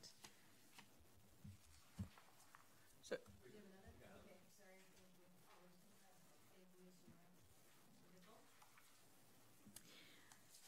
okay, so the Oregon Transportation Commission will now conduct a public hearing on the ODOT draft Oregon Public Transportation Plan. Public comments will be limited to no more than 3 minutes each.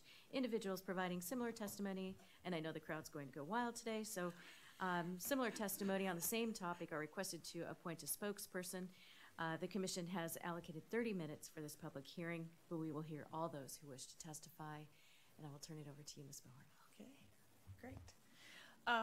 For the record, my name is Jerry Bohart, Transportation Development Division Administrator. I'm going to set the stage a minute and then turn it over to our project director. So first of all, one of the reasons that I am here versus Hal Gard, who heads up the Public Transportation and Rail Division, is that this is a partnership with our two divisions. And as you heard Director Garrett this morning talk about Jean Palmatier, we look to our subject matter experts, and clearly she was one of our key subject matter experts. And so she brings that technical expertise. And then the planning part, we bring sort of those process and making sure the project runs. So that's a really key partnership, and we've seen something that's really been successful, I think, in all the plans that we've done, the bike pedestrian plan, transportation options plan, the rail plan that we did with Hal's group as well. So and the safety action plan that we did with Mr. Costales. So I think we found a method to our madness that seems to be working. As I mentioned, a public hearing, I think you're going to hear from Lucia, and I won't steal her thunder, just really about what an extensive public process that we've had here.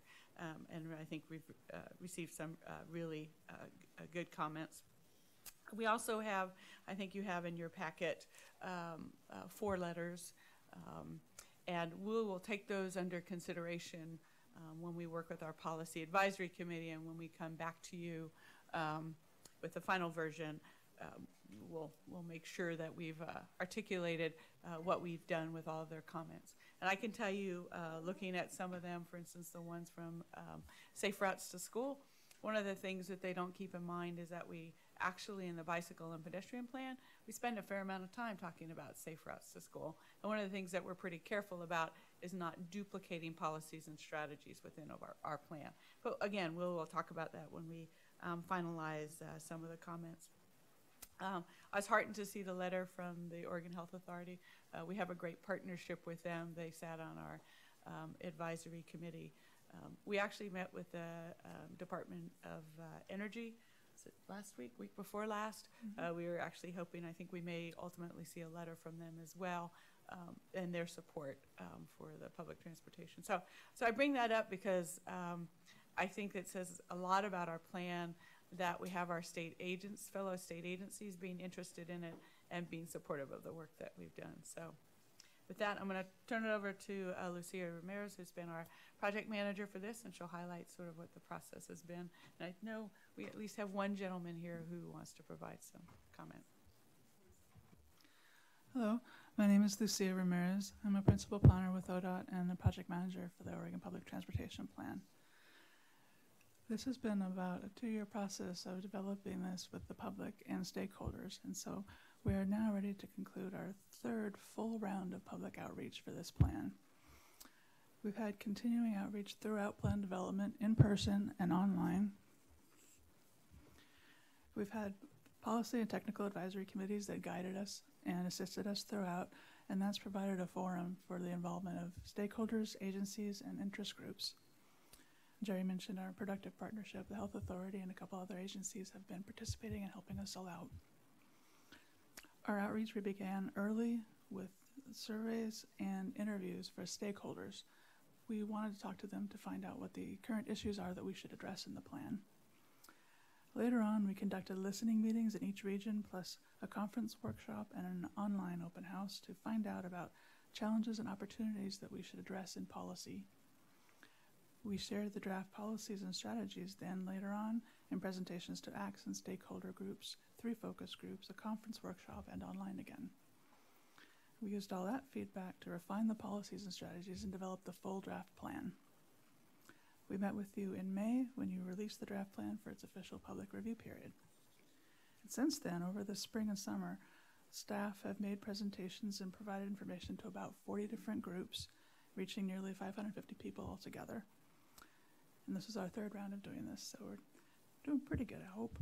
We made presentations this time to each ACT. We met with each of the 9 tribes, Hal's group did. We provided presentations to other stakeholder groups, including MPOs, mode advisory committees, various state commissions, such as those for safety and disability, and ODOT leadership groups, too. Last, we also sent letters offering presentations and making sure that other agencies and state and federal agencies received the link to the online open house. We used press releases and social media to get the word out. We provided an online open house again for this round where people could review plan information and give us written comment, and we invited letters of comment from ACTS agencies and other groups. Our online open house this time has received about 570 unique visitors, while about 50 have provided comment. And we are hoping that about 10% response rate reflects all of the ongoing outreach that we've done throughout this plan. So people are just giving us the last tweaks and last advice to finish the plan at this point. And this public hearing is a final opportunity to enter comments and letters into the record and share them directly with you.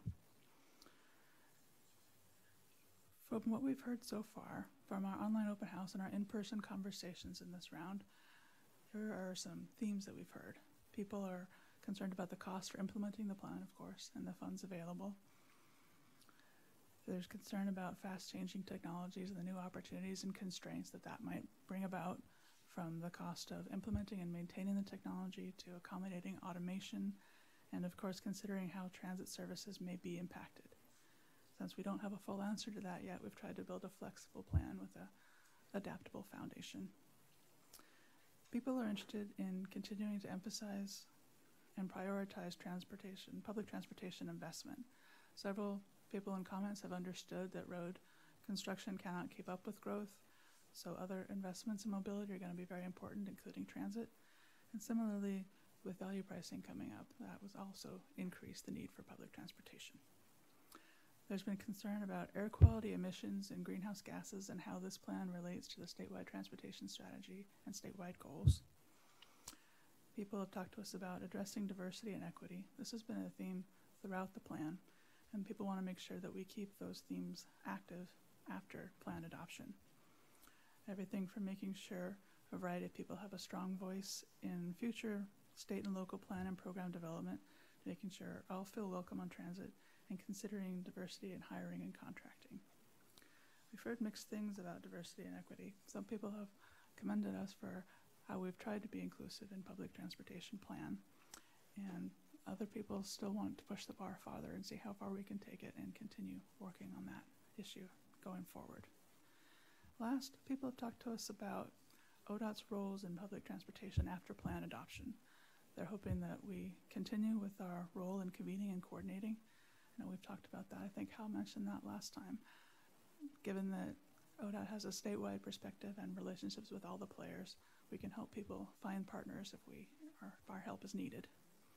And also people want to make sure ODOT and the OTC continue to maintain a leadership role for public transportation in Oregon after this plan's adopted. So a few next steps here. Our next steps will be to finish collecting all the comments and letters that we receive. We'll share the comments and letters with our Policy Advisory Committee in August, and we'll gather their advice and agreement about any changes to the draft plan. We'll document how we responded to the comments. We'll revise the plan as needed and come back to you again in September. We'll show you how we responded to the comments, all the comments received, and we'll ask you to adopt the final OPTP. We're also, of course, thinking ahead to implementation of the plan. In September, we'll share some initial ideas about implementing the plan, and we'll come back several months later with an implementation work plan for ODOT, for the Oregon Public Transportation Plan. That's all I had. So with that, we'll be glad to answer any questions if you have now. If you'd like to take the public testimony, and we'll just step back, whatever you desire, Chair. I think we'll do have initial questions or comments. Please. I'll just comment and state the obvious that it has been resoundingly clear in the congestion pricing conversation that there is one of the ways we have to do more is people can get off the roads if they have options on ways to get around, and there isn't enough. There are certain corridors where this is the case, but it's just not universal, and I think if you look at where other cities have effectively managed congestion and traffic, it's because there are alternatives. And I think if we go back to the vision work, this was not just a Portland issue. People want to get around their communities, big and small. And I think it's just, we have to look at how are we doing more as a commission to look at this. And I think that, HOVs are something we need to look at. How do we do more carpooling, and how do we recognize what the private sector is doing with technology to make this easier to do? And as we're constructing new capacity in lanes, are we looking at ways to add capacity from a public transportation standpoint?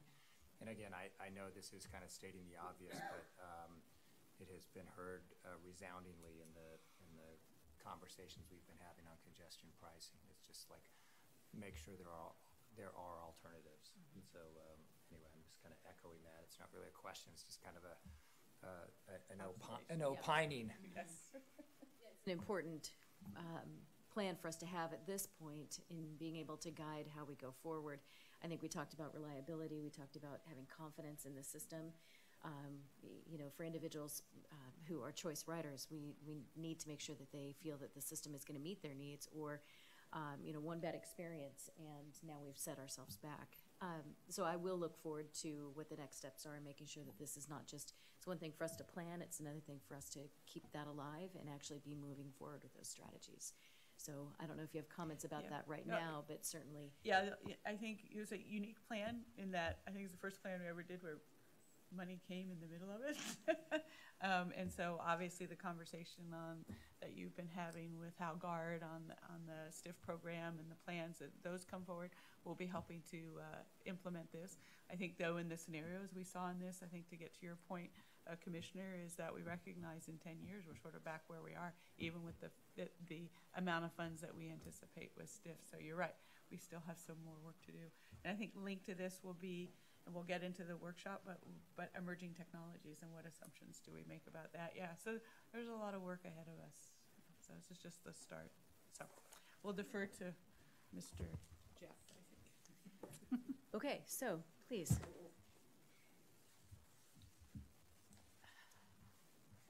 And Jeff, I know you know the protocol, state your name Oh, for the yes. record, and the floor is yours. Good morning, Chair Boehne, Commissioners, Director Garrett. For the record again, my name is Jeff Hazen. I'm the Executive Director of Sunset Empire Transportation District here in Clatsop County. And I'm here today to, well, let me start off before that, to thank Director Garrett for talking so eloquently about Jean's contributions to the state and to the nation in regards to public transportation. She was the regional transit coordinator for Region 2 when I went through the interview process to get hired, and she sat on one of the panels. And I got a really good feeling about her when I was interviewed. And she was my RTC for a short time until she moved on to other things, and what a dynamite resource she was. So thank you for sharing that about her. So I'm here to share my support of the updated Oregon Public Transportation Plan. I've been following the process of the update and have been very impressed with the process put in place by ODOT staff. The outreach they have done throughout the state has been spectacular. It really reflected the values that I have. When I was hired, one of the first things I did was went out and rode buses. Number one, I wanted to meet the drivers and know who I'm working with, but number two, I wanted to engage the riders and listen to them. And Jean called me one day and said, hey, we'd like to have a listening session in Astoria. Will you host it? I said, absolutely.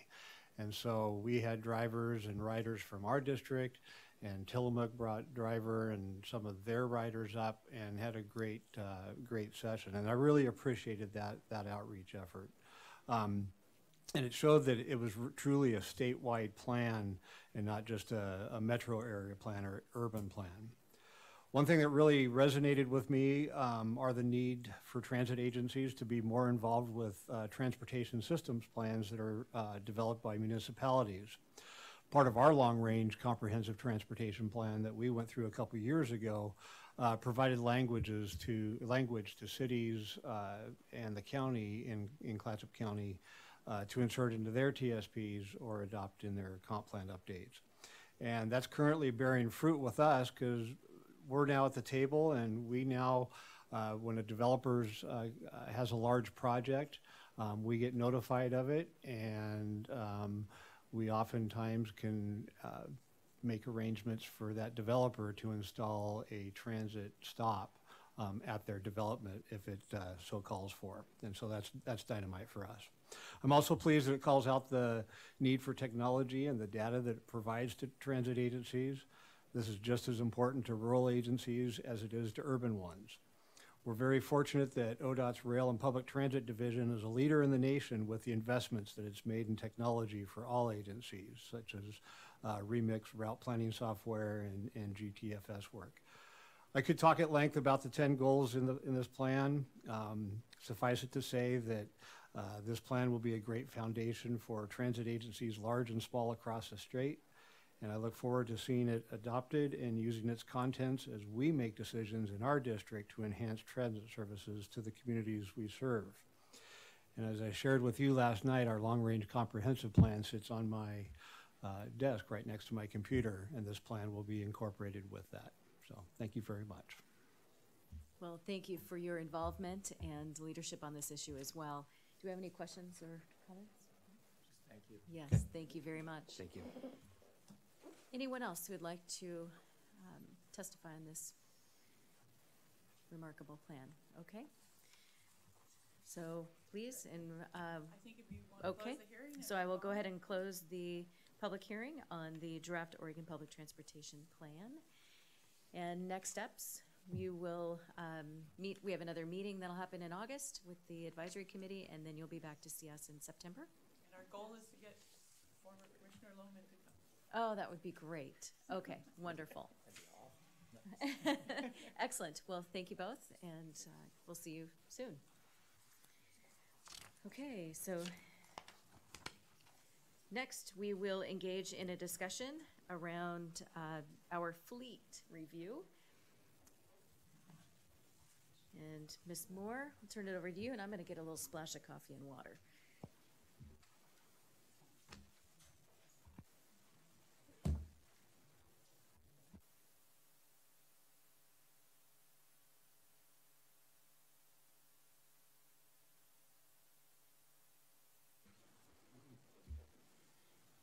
Morning. Chair Boehne, members of the commission. I'm Lucy Moore. I'm ODOT's State Maintenance and Operations Engineer. Really here to give you kind of a quick summary of the reviews that have happened around our light and medium fleet, just to make sure you have a visual of what a light and medium fleet looks like. It really goes from a sedan up through a 1-ton truck, which could be a pickup truck, or it could be modified to be a functioning specific truck, like what you see with the utility company. It's got a bucket on it that goes up and down. Because of the type of truck it's attached to, that's considered medium fleet.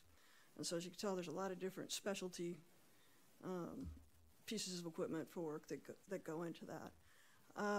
As part of the management review, McKinsey company did a very quick, high-level review of this type of fleet, and they noted all sorts of nuances to the review because they could just take a quick look and didn't dive into it. And that quick look indicated that we might have up to over 350 pieces of fleet that should be eliminated. And they recommended a deeper dive into the look. And so we worked with the DAS Fleet Services and Parking Manager. His title's just as long as mine. So he did a review. His name was Brian King, and that review is in your packet. And I'm just going to hit a few highlights of that review. And one is mileage alone is not a really good indicator of utilization. And so it's really also how far did it drive, or it's really how long was it out of service for somebody else to use. And so as you can imagine, in the metro area, an inspector could head out to a construction site and drive 10 miles and be there all day. And so that is one of the factors that comes into play. Or you've got someone that's in a remote location and needs a vehicle to go a different way. So, so that's seasonal use also can play a factor. Our striping equipment, I don't know if anybody saw some of the state fleet in the parking lot next door last night, but that was actually our crew that does, they're called legends, but it's the markings on the ground that tell you which way to go, left, right, stop bars, that kind of thing, the arrows and things like that. Well, they've got that vehicle with all their equipment and materials in there for that duty, but you have to do that when the weather's right. And so in the winter, that vehicle that's set up specifically for that operation to be efficient and effective for them is not in use as much. Same for construction inspection. Most of that work's done in the summer. So what we did was we took the recommendations for thought from the review, and we put a program manager on the task, and she went around and met with all of the various fleet all the division administrators, business managers, with their detailed individual data of their equipment, and talked about different ways we might look at the optimizing the use of the fleet. And one of the things we looked at was, okay, how are we going to track the time in use versus the time away? So we also worked with Azuga, who is the company that provides the gizmo for the Origo program, and modified their contract so that we could start tracking where we thought that was appropriate on the vehicles, where the vehicle, when it's away from home base. So we put a geofence around home base, and so we can track the time away from home base so that we can get a much better handle on utilization from that standpoint. We also rotated a few cars, and we developed localized motor pools in individual buildings. So the transportation building has its own motor pool. The technical leadership center has its own motor pool. Flanders may have its own motor pool, so that they can all share the vehicles. So we've put a lot of those types of systems into play, but those options were discussed in detail with each crew, manager, building. How do we, and we picked different techniques. And we also evaluated which vehicles we really should turn in. And where we are at this point, the summary of that work is really there. We put the GPS tracking systems in 416 vehicles. And that includes, if the crew had like 2 vehicles on that crew in that location that were underutilized, we put GPS in all of the vehicles so that then we could see if others are being utilized at the same time or not, and give us data for the future, so that if the utilization went up there, did it go down in the others, or is there a way to timing? Are they all in use all the time, or to give us more data to evaluate, can we send more away? So the first round was really based on personal information and subjective information on what to pool versus what to go ahead and turn in. The new data will help us further evaluate, can we eliminate some more or not? So it's either going to validate that subjective view or provide managers the data they need to go ahead and give up what they deem a very critical tool. The motor pool, 79 vehicles went in the motor pool, various motor pools at this point. The specialty vehicles typically did not. We did rotate some vehicles, and the rotating vehicles meant a heavily used vehicle was substituted for a much lighter used vehicle. That includes the director. He now is the proud driver of a highly used vehicle. Kind of worn. It doesn't look like he's been in it the whole time. We did clean it up for you. Anyway, no vehicle was outside the eye of potential monitoring. The 32 vehicles were surplused, and the rest, the no change number is really, they already met the utilization for mileage. There are a few vehicles that were exempt from DAS's mileage use because they were electric vehicles and their range was short at this point in time. So those were excluded, or the specialty vehicles that we're not going to pool. They need them to do their job. So that's really where we've gotten to so far. The next steps will be to start reviewing the utilization data from the GPS, and we're looking at doing this in about a year. Get multiple seasons under our belt so that we can do this.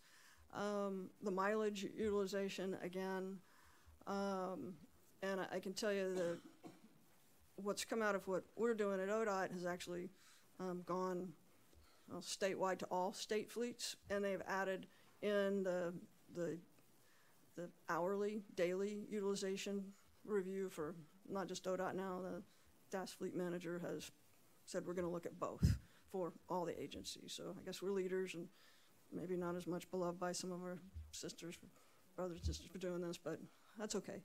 And then we're going to review the cost benefits of the GPS data, the data coming out of the gizmo in the future, because there are some that are concerned about the price.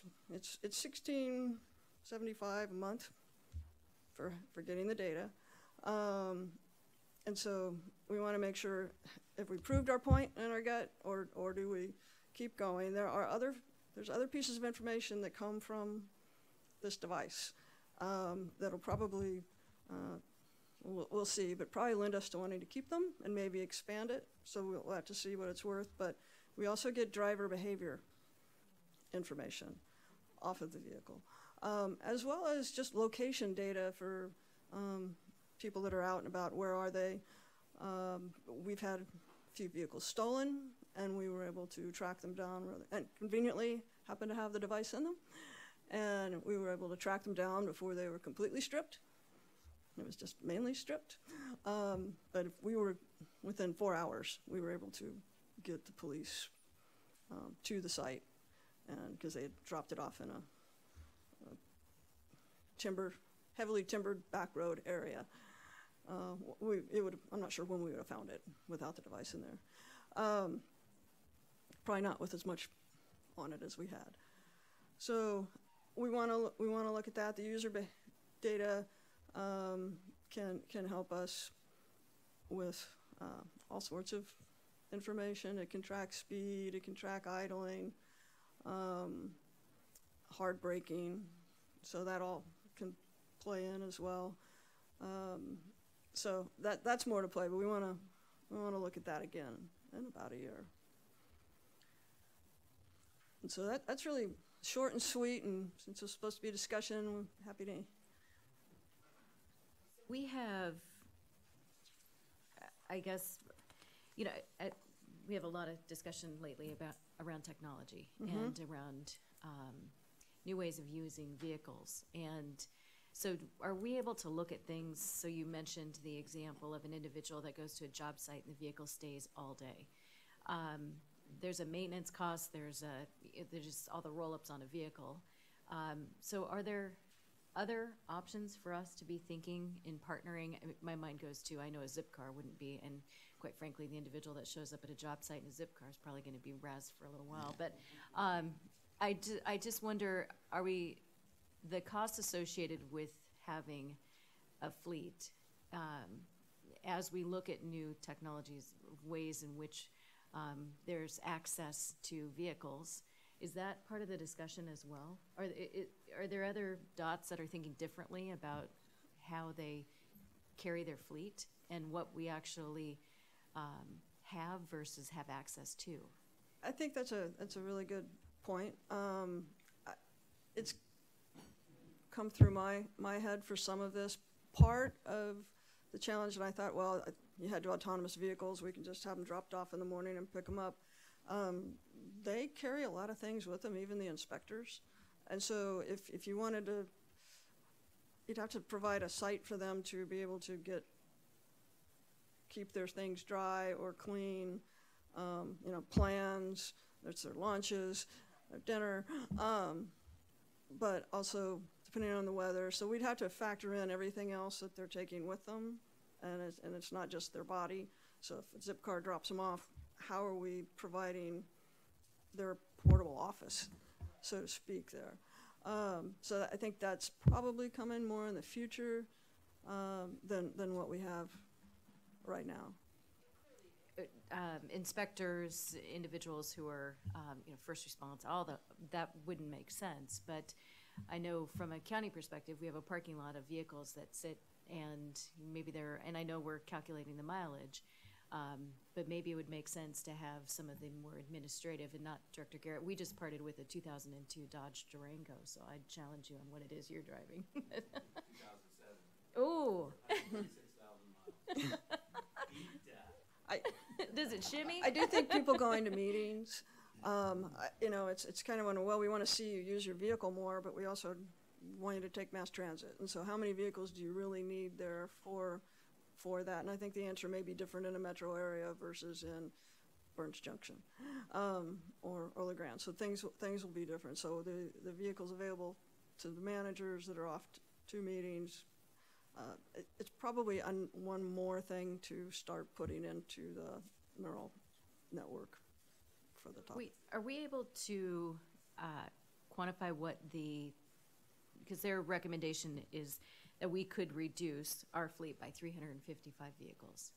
And so if we were to do that, what the return on that might be, and then if I mean, is there a cost associated here if we followed the recommendation, what it might mean in terms of added costs for us to need access?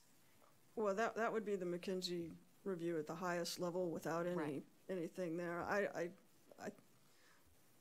I don't believe we can reduce our light medium fleet by 355. We would stop work. Yeah. Because those are work vehicles. That's all the vehicles that the mechanics have with their toolkits in them. That's all of the vehicles that includes all the vehicles that the wireless fleet, not all because they have the mileage, but there's, it would hit our work. But if I'm a legislator and I reconcile, is there an answer from a financial, we might want to tighten that up just a tad if we were in a hearing and, you know, you can have a cost savings here of if you were to follow a recommendation of 355 vehicles, But then instead of stating, but there's a cost associated if we don't have those vehicles accessible to the work that needs to get done. I think to Lucy's point, there was that initial scan from McKinsey, and they came out with the numbers they came out. You can obviously monetize those, right? I think what's happening right now is we're trying to inform that with the embedding of the GPS systems, a better review, better utilization across the whole of the agency to inform that conversation, so we can actually have just that. What is the cost benefit? What are the trade-offs? Let's monetize that, then put it down. So I think the data we're collecting now informs just that type of conversation. We have the initial reaction, okay, let's see what that means. Here's the practical application of it, and here's that conversation informed with the data that we are now engaged in. So I think it's an excellent question. It is a pathway we want to go down. I just think we need a little more time to ripen the information to inform that conversation. But it's a question that will be asked, and it should be asked, right? Yeah, and there are statements in the DAS report that address some of that, one of which I'll just read it quickly for you, but on the methodology and overall findings toward the bottom, it was like, although some opportunities for improvement are discussed below, overall the data analyzed demonstrates ODOT does well in ensuring they have enough of the right types of vehicles deployed across the state to accomplish their mission while limiting the number. So I think it does go to state the different level of depth between the two reviews. Just be hard pressed if I were a legislator, and I don't mean to be critical, that if we essentially said we need all of them. So how we tell that story is important, because in the lens of continuous improvement, I know there's more mining of that to be done, but we might want to shore that up just a tad. Got it. I do think having the data in another year will help us. You bet. Either tell ourselves that some more of this data, some more of the vehicles can go, or we'll have the data to show it truly meets utilization needs. Great. As well. So I think it's going to be a long-term process, and it is a continual improvement process. Questions or comments, please? However, okay. What do we, I assume that we're just auctioning off surplus vehicles once they get to a point where we say we don't need them. Is there a process for that? Does it go into a state disposal process? It does, goes through a state disposal process. So maybe you could just comment on where the technology is taking vehicles of the type that ODOT needs. I mean, I'm familiar with the fact, for example, and this is not the kind of vehicle that ODOT uses, but, you know, several years ago, there was no such thing as an electric bus. There now are, you know, other kinds of hybrid vehicles, et cetera. Just curious where we're going here and whether we're looking at where vehicles of the type we need are evolving in terms of fuel use and Yes. alternative types of vehicles. So we have a variety of people that keep an eye on it in different venues. One is our ODOT fleet manager keeps up with various states as well as different industries on what is coming with vehicles, and it does vary, like what are the different fuels, what's going on with autonomous equipment, and it's changing very rapidly. Electric vehicles, what types of vehicles will be electric? Range is very important. Time of recharge is critical, because a lot of these vehicles, they got to drive quite a way. So we may deploy something in Metro much quicker than somewhere else. What we do try to optimize our fleet. So if we're sharing across, on the one hand, that's an efficiency. On the other hand, it becomes an inhibitor to an adopter. We will get different vehicles. We've got some electric sedans. We have an electric van for distributing DMV information back and forth. It's all the time. So it's used all the time, short trips. So it's appropriate for the use. I think there's some other electric vehicles coming on some of the service vehicles. Again, it goes back to range. And if it's a hybrid, even better. And so most of it is around fuel type at this point, and different combinations. What can we quickly transform to do multiple types of work? So we are monitoring the autonomous vehicles. There's an autonomous vehicle, I think you're what level Eric is going to come talk about, but there's some autonomous vehicles that are being, we've got some research going in Colorado DOT on a crash truck. It's an impact attenuator on the back, and it can just follow you along. Well, it's in the early stages. It's for being a quote-unquote smart vehicle, it's actually quite dumb. And so it's not ready for us to run on, but we're obviously keeping up with that research as we go. So that's part of it as well. And things change quickly. The automotive industry's coming up. So between going to ITS meetings, fleet meetings, keeping up with our partners. So as things change and they look good for us, we will hop on. Thank you. If I may, to the commissioner's question, also, you recall that Governor Brown has issued an executive order in terms of leaning into the growth of zero-emission vehicles. Again, I think we stand at about 16,000 ZEVs in the state of Oregon. There is a want to move to about 50,000 by 2025. There are obligations that have fallen to the state enterprise. We have an obligation. And as Lucy indicated, there are individuals in this agency across disciplines, but probably led by Mr. Crook in the Sustainability Office, looking at what is the obligation we have, not only in terms of the number of vehicles to make sure that we meet our obligations, but the number of charging stations that go in there, because the infrastructure is just as important as the number of vehicles, and one plays off the other. As you speak about technology, certainly that's advancing, and probably the biggest advances we're seeing that I think may help this conversation is in terms of battery and battery range. Lucy is right, there is that range anxiety, but you can certainly see the dial tipping as we're now seeing battery life extension out to the 200, the 250-mile range, and I see that continuing to move in the direction. Once we get that and the anxiety, range anxiety issues become somewhat tamped down, I think there is an opportunity to move forward. So I think we're right on that cusp. We're looking very hard at what we need to do to meet our obligations. I know my sister agencies are doing the same. Thank you, both. And I do agree that we have to be very practical about this, that we have to recognize all of the things you're talking about. Use, location, you know, how far a vehicle can go on what kind of fuel. Electric is the least practical for many purposes, plug-ins and hybrids, more practical. Traditional vehicles, perhaps even more practical. But I do think the primary point here is it will continue to change, and at some point it will be more efficient and cost-effective to use some types of alternative vehicles, and certainly will be good for Oregon's clean air. We want to keep it as clean as we can. And we plan to be there when it's ready.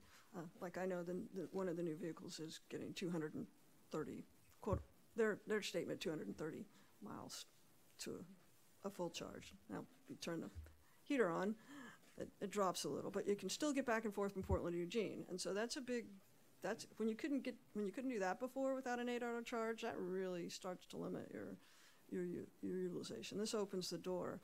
The other challenge, and this will change with some time as well, is the new electric vehicles are quite pricey relative to the other, and we've been monitoring the analysis on cost benefit of that as well. They don't tend to put those out in the fleet line, and so they're fairly well tricked out with what they have on them, and that's all they come in. So that will change with time too, as they get there. So we will be buying some of these tricked out vehicles. Hopefully they aren't noticed. But that is just part of the process. It happens with all new technology and innovations. If you think about what you used to get with a computer and what those used to cost. So It'll be I the same thing. overheard a discussion at dinner last night about these at an adjacent table. And where these have gone, and you were talking about it, and where they're going.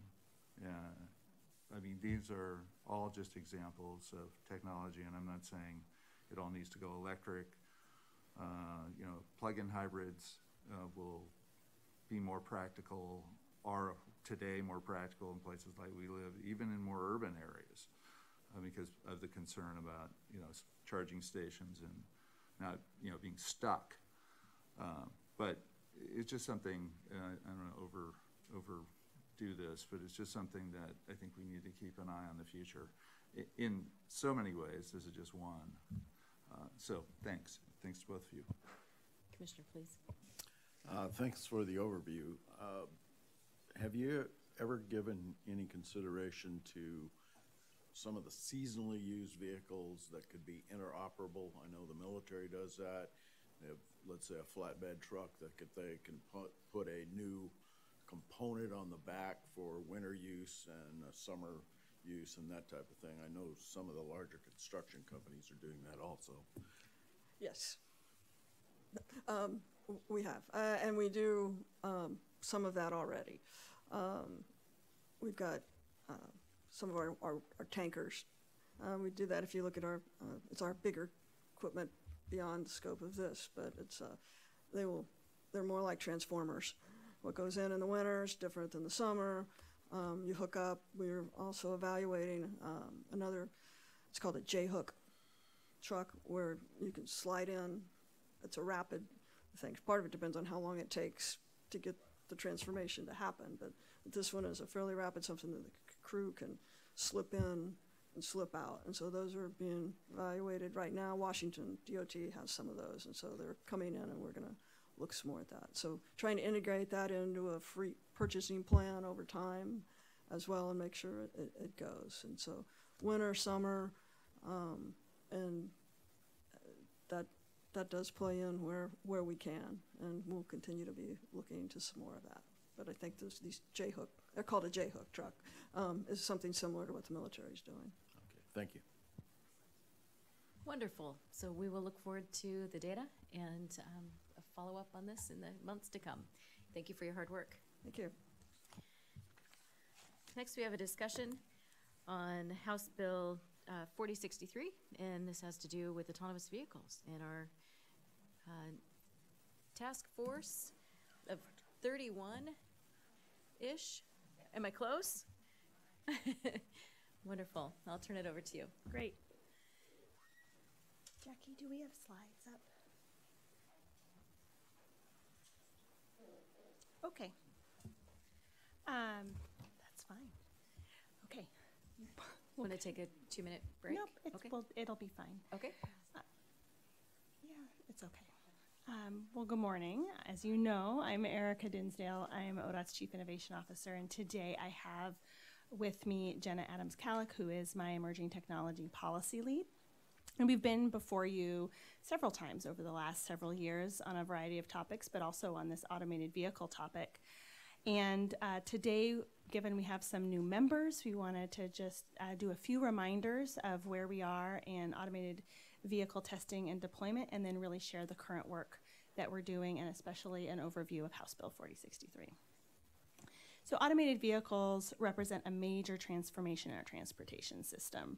They're going to change how we experience our communities around us, like the revolution from the horse and buggy to the Model T, and then the Model T to the freedom that the interstate system brought us. This is really the next step in the deployment of self-driving cars and trucks, and how they're going to change our current assumptions and familiarity with how our transportation system serves our citizens and our businesses. But it's not new news to you that automated vehicles are already on the streets of our communities in the world around us. Testing has already occurred in a number of states, and we could see the beginning of deployment as early as next year. In November 2017, Waymo began a pilot project for a driverless taxi service in Phoenix, Arizona. And you may recall at our June 2017 meeting, so about a year ago, I showed you a short video with a man named Steve. Steve is a legally blind man, and he was traveling alone on the streets of Austin, Texas, and you could see the delight about this freedom that brought him. In January of this year, 2018, GM announced plans to deploy fleets of fully automated cars without steering wheels or pedals by next year. And in March of this year, Uber announced its automated trucks began hauling commercial loads, although for now the trucks still have a human driver behind the wheel. But these are just a few examples. We're living in a time where technology advancements in our transportation system are soon going to revolutionize the way that we live, changing how we get our groceries, how we transport our children, how our parents maintain their independence as they age, and how freight moves around in the world around us. So although we don't currently notice highly automated vehicles on the roads in Oregon, the technology's presence is increasing in this country.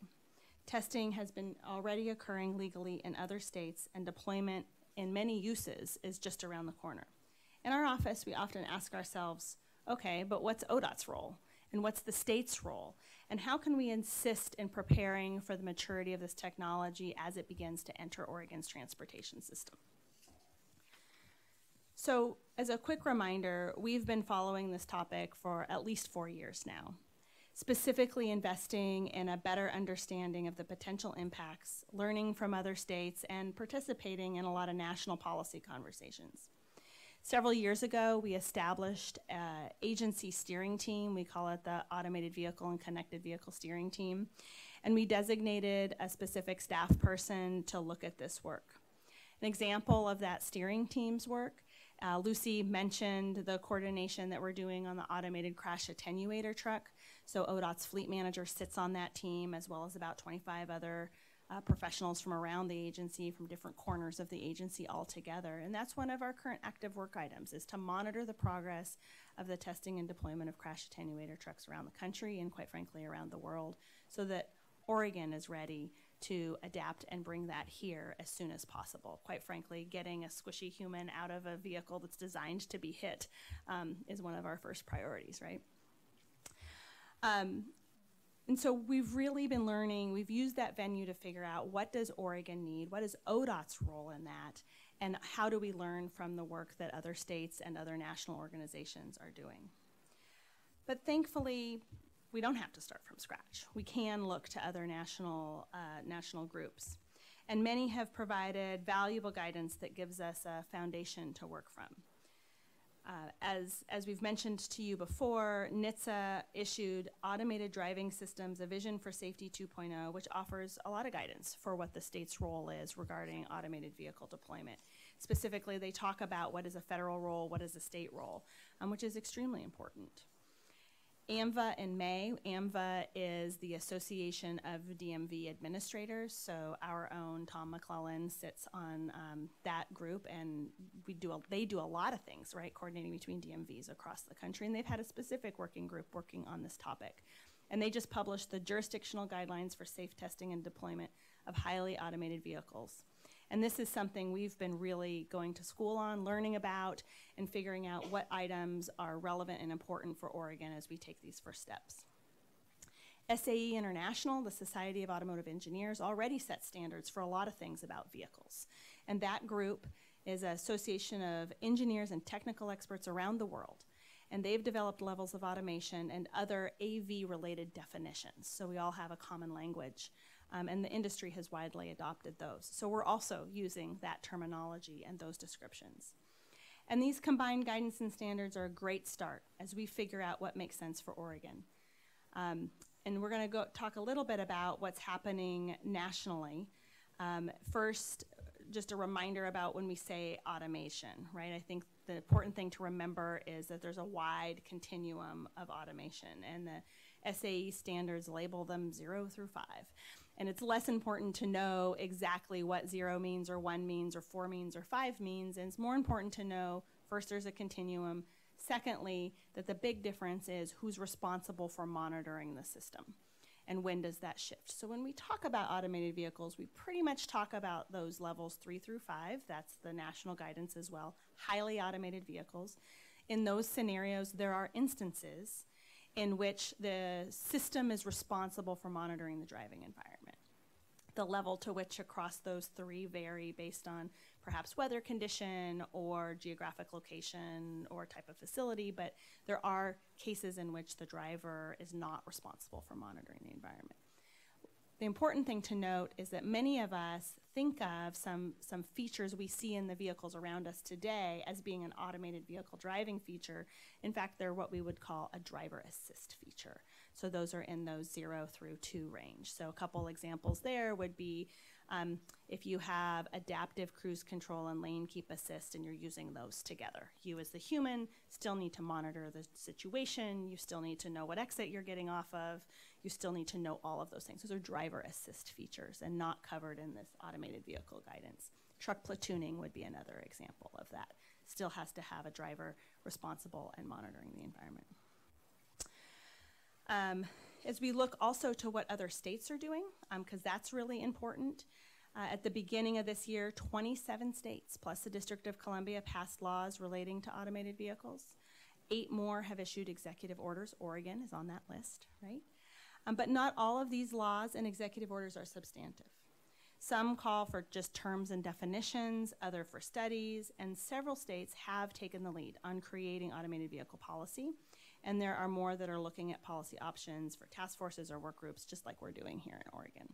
Of course, we're monitoring what they're doing. We have contacts in those states. We're learning about their progress, what's working and what's not. As we look at what's happening around testing and deployment, we know that 9 states testing of highly automated vehicles has occurred on public roads. Those are the ones we know about. Those are the ones where there's been a requirement to report. Our guess is that the number might not be 9, it might be a different number, but officially that's the number we know because the states have laws that require some sort of testing or reporting.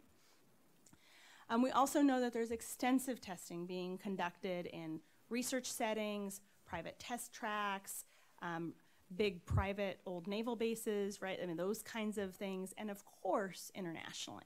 Right, so the vehicle industry is not a U.S. only thing. It's an international thing, and so we need to make sure we're looking broadly, not just beyond our borders here, to the rest of the U.S. and internationally as we're thinking about technology readiness. It's important to remember that this isn't just happening in one state or one company. California, as an example, has the more robust testing scheme in the U.S., and in 2017, 20 companies completed their requirements and provided a report, which is significant. And these aren't just small-scale operations. Waymo, as an example, recently logged 4 million miles on public roads in automated vehicle mode. So that's significant. And the industry is, in this emerging technology area, is moving faster than what would be a typical government pace. And so with that, Jenna is going to update us on our own recent legislation in that area. Hello, good afternoon. For the record, I'm Jenna Adams-Calick, and that's exactly right. There was a bill that passed in the short session that did a few things, but the one that I'm here to talk about is that it created the task force on autonomous vehicles. And thus far, I've been the main person within ODOT that's been coordinating the task force and been involved with the dozens of planning meetings and been to all those, so happy to get into the weeds on that. But just to step back slightly, the legislature first officially started noticing and talking about AVs last spring when Representative McClain created her legislative work group on autonomous vehicles. Those conversations led to House Bill 4063, which passed in the short session. So that bill did 2 main things. It created ODOT as lead agency for automated vehicles programs and policies, and it created the task force, which I'm going to get into. So Erica is going to give a brief little overview of what lead agency means, and then we're going to get into the details of the task force.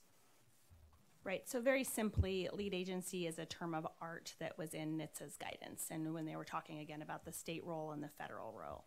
And what NHTSA recommended is that each state designate who their lead agency is. It could be the governor's office in some cases for some states, but often it was recognizing that the DOT, the Transportation Safety Office, the DMV, insurance, state police, et cetera, are in all different kinds of combinations and have different functions within each state across the country.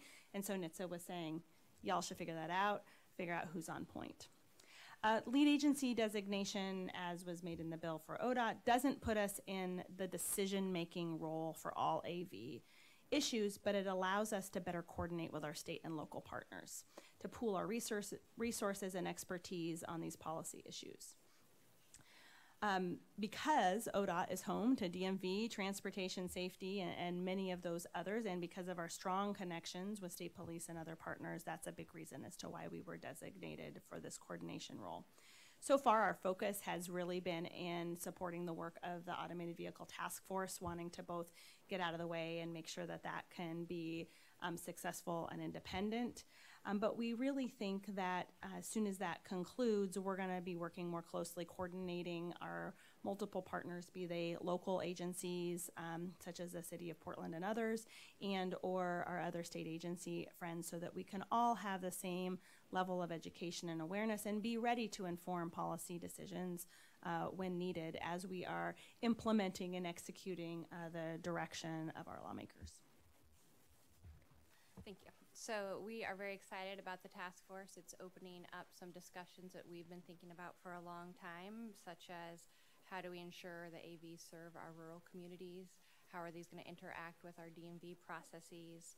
How do we make sure that they're not increasing VMT or zero occupancy VMT? So all of these conversations are happening within the task force. And ODOT's official role on the task force is threefold. So our DMV administrator, Tom McClellan, is one of the members, one of the 31 members. As if we had the slides, you would see we have an incredibly diverse group, which I'll get into the makeup in a bit. But our other role is subject matter experts. We have multiple people on our team that are there staffing every meeting, providing the research, the national comparison state by state, and then we're also just facilitating the task force. So the dozens of meetings that have occurred so far and making sure that that process is moving along. So on the membership, if you were to have the slide up, you would see that it's a 31-member group, that the industries were chosen within the bill, but then the individual person representing each industry was chosen by Director Garrett. So we have 4 legislators that serve in an advisory capacity. Those are important to note. That is Susan McLean, Representative Denise Bowles, Senator Monroe, and Senator Girard. They've all been great team members. And as I said, Tom McClellan is our official representative. And so we have a diverse group from people representing Intel and Uber to Teamsters to the University of Oregon. So we've had a lot of robust conversations so far. And the bill, House Bill 2063, enumerated 4 topics for us to discuss this year. Those are licensing and registration, law enforcement and crash reporting, insurance and liability, and cybersecurity. So because those 4 topics were set up in the bill, we decided that the best course of action to tackle all of these was to split the group into subcommittees on each of those topics. So each subcommittee has an agency lead, such as an insurance attorney from DCBS leading the insurance group, Tom McClellan leading the licensing and registration. And each of these have met 2 to 3 times. And just last week was the first time that the full task force voted on some of those recommendations that have been created by the subcommittees. So last week, the full task force got together, voted, and approved on things to be included in the report. These were primarily focused on setting up a AV testing permitting scheme within Oregon. And that's obviously important to all of you because if the legislature were to adopt that, then we would be back before you talking about rulemaking to get that process started. And I will say that the components of a testing permitting scheme approved of, discussed so far, have been heavily based on this AMVA guidance, which we are encouraged by for national consistency. Other things that have been approved of by the full task force so far are like affirmations of policy goals, such as equity or consumer protection. And so those have been really useful, and we see those coming in the report. And one other thing just on process, so this is a very quick moving task force, and our first report is actually due this September 15th. So We kicked off the task force in April, and we have a report due to the legislature this September. So we are full speed ahead on these 4 topics. And just for your awareness, the bill also does allow for a report in 2019 if the task force chooses to do so. And if they were to take that on, then the topics to be addressed in 2019, among others, are land use, workforce, infrastructure, and cybersecurity again. So it's an interesting mix of a policy-making group that's having great, thoughtful discussions, but then come kind of restrained parameters of the bill on what topics we need to report on and when. So if you have any questions about what we've been talking about, what the recommendations are, I'm happy to go through that with you, any details on the membership. But I think most importantly, they're still deliberating, have a couple more meetings to vote on recommendations. You'll see a report in September, and depending on what they present to the legislature and legislature adopts, we'll be back before you again, getting some details on what a permit process might look like here in Oregon. How is this a unique partnership with a legislative committee to a policy-setting body? How does that interaction with the OTC work? So we are tasked with providing a safe and efficient transportation system to meet the needs of Oregonians. And I just, as we have a legislative committee that is working on some of those pieces, how does that interplay work with this body, which is tasked with that overall? I think, Madam Chair, there was intentional conversation that the legislature would work with ODOT on mechanics.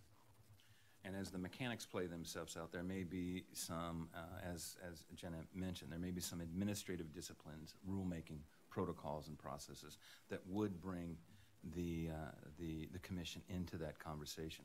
But I think they sequenced it as, let us just engage into the mechanics, let's be very prescriptive in where we go, let's identify if we can accomplish this milestone, what opportunities present themselves in the future. I think that's an open-ended conversation given some of the heady discussions that may play itself out based on what initially comes back with. But I think the conversation with the legislature during the session was that the commission is not a front and center player this time around, but there is that the rules protocol that, again, you have the authority to do, and depending on where they land, we may be walking down that pathway, and as was mentioned, we'll be back before you. But it was, and just to be blunt, it was an intentional conversation. It's the relationship between the legislature and the agency working the mechanics. And just to add to that, we do see a number of areas moving forward that we hope to be engaging with you all for direction, and that I think you'll see show up in a lot of different ways. That's not Jenna and I here talking about a particular bill or a particular topic, but as we've been partnering with Ms. Bohard and Transportation and Development Division, I think that seeing these kinds of technology things being brought up or looked at in our various plans going forward, right? I mean, I think there's a lot of places that we're going to see this topic come up going forward. I also think that this report's due in September. Should you all want a report, if you will, on this report, I mean, we would be happy to do that. We'd be happy to bring the chair of the task force, which is Lieutenant Tannenbaum, who is the Washington County. Yeah, he's a lieutenant at Washington County and has been excellent in focusing on phenomenal. safety for every meeting it's been. Right, so he might be somebody you wish to come back and share about the work of the task force and their recommendations and ideas he might have of how ODOT can be supportive going forward, or various things like that. Also, you have an emerging technology workshop coming up in October, and those are other places I think that we'll talk about a lot of different emerging technology issues and ODOT's readiness, and this is one of many. So the infrastructure and the land use piece is critical to success, and I think of all of the investment that House Bill 2017 brings about, and the ability now to for smaller jurisdictions to do some maintenance work. Every time we're in that roadway or we're making improvements, what do we need to be thinking about, and how do we get the area commissions involved in this? Because that rural piece will be critical to the success of a rollout, and I would hate for us to be behind those investments, and sure wish we had done the following. And I think other states are looking at some of those improvements that need to be made in order to be able to facilitate the rollout. Right. How we do that statewide, I think, will be critical to our overall success. Well, and if I may, our agency steering team that we have has people from across the agency, from Mr. McGill from ITS, from Mr. Kimlinger, who's our new traffic roadway engineer, in our technical services group. That group sets the standards for roadway design and striping and signals and all kinds of things. So what we've done is we've engaged those people who are naturally in their course of work setting standards for how we either design things or build things or plan for things, the planning folks there as well. And they're all talking about automated vehicle deployment in their own national conferences, in their own local groups, in their own normal policy setting, little policy, not big, right? Little policy setting groups and teams nationally and here in the state. And our goal is that becomes something that's a constant conversation and one that gets integrated into our standards as we move forward, right? So that we don't have to make intentional decisions for striping to be different in this one project instead of this other project. That when the national standards are there, when it is the time, just like we adopt new standards all the time for signs to be designed for reflectivity or whatever, right? Same kind of concept. So we're trying to embed this in the fabric of the organization so that we all come forward together. But I think making sure we're focused on researching in the right areas and connecting in the right places with our sister states is the most important. When I look at it, if we only solve this for Oregon, it's not going to work, right? All of us drive from state to state, so we need to make sure that just like a stop sign looks the same here, it looks the same in the next place that we travel. That's what's really important. So by embedding that in the experts who are doing that work already, to make sure it gets embedded in our standards is, I think, the place that we'll see the most bang for the buck, if you will. Now, just before you conclude the work, so there's no member of the commission on the task force, is that correct? Correct. The legislature specified 31 specific stakeholders. Okay. So, but having not read the HB 4063, does it empower ODOT to finalize the rules, or does it have to come through OTC to ratify? So as it is today, the task force, which is ODOT just is in a support role, right? So the task force is responsible for submitting a report directly to the legislature. So the task force will approve that final report. Our staff are obviously drafting it based on the conversations they hear in those task force meetings. If and should the legislature choose to adopt and pass any of those recommendations, it would be likely and typical that there would be rulemaking needed to be able to implement those. And so that's what we're anticipating. Okay, thank you. I would ask that we have the ability to hear from the chair of the task force prior to the legislative submittal of the report. And that way, if we have an opportunity to be informed and supportive, sure, and understanding everyone's roles, I think would be beneficial. Sure. Please. May I ask, is your September meeting in the second half of the month? Generally. So the only opportunity in a formal meeting would be at your August meeting. And I suspect that most of the coalescing of that report will happen between August and legislative days. So I'm not asking for something we can think about how we do that to put that together for sure. That would be great. And it doesn't need to be just something high level. I think it'll show that partnership too. And so we'll figure it out. We'll noodle on that and figure out how we can do that. Thank you. One question, as you've looked at the cybersecurity issues, is there any red flags that have blown up yet? Great question. So within the cybersecurity subcommittee, they, knowing that it is largely regulated by the federal government, have been looking to national standards. That group in particular of the 4 has invited expert speakers to come in. And I will say at this point, they have been focused on consumer protection and what that means for personal data being used and how it's used and managed.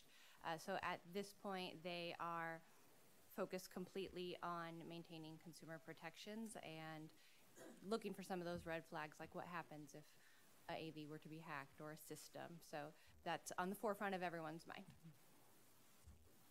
Don't watch Black Mirror. Gives you a little bit of an insight into the what ifs.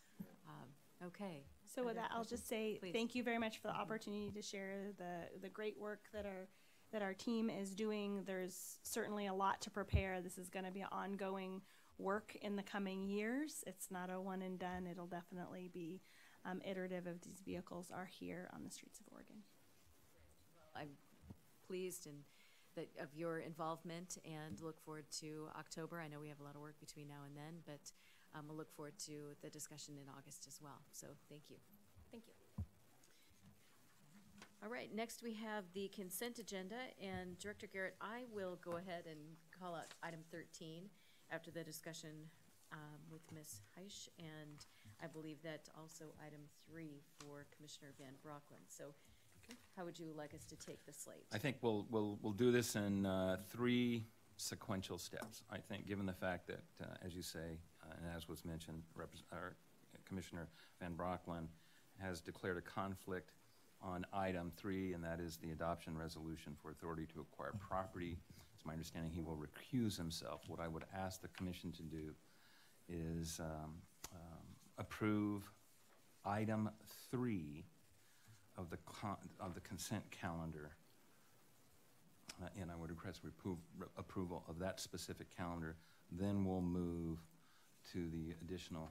We'll pull a very similar situation for item 13, okay. And then I'll request, since there are no other conflicts or concerns expressed with the other items, I'll move an in-block request. So okay. If we take first, I would ask approval of consent calendar number 3. That is the adoption resolution for authority to acquire property. Let me ask for a motion first, and then we will have discussion. So, Madam Chair, I move that consent item, agenda item number 3, the adoption of a resolution for authority to acquire real property by purchase, condemnation agreement, or donation be approved.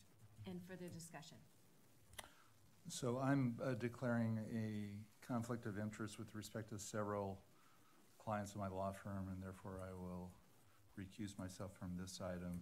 Just as a further note, I'll also be recusing myself from items 11, 12, and 16. Okay.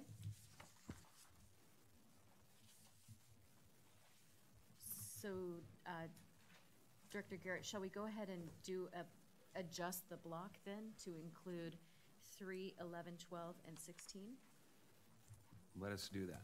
Okay, so. Madam Chair, I would like to amend my motion to include items 11, 12, and 16. I'm happy to read those if you would choose, but I think we can just leave them as a number since they're on the consent. Okay, further discussion? All those in favor? Aye. Motion carries. Next, we have item 13. Madam Chair, I would request that we approve agenda item 13 on the consent calendar individually. I'm happy to read that if you would. I think we can note it as stated. And discussion, I would like to add that I have a potential conflict and will abstain. Okay.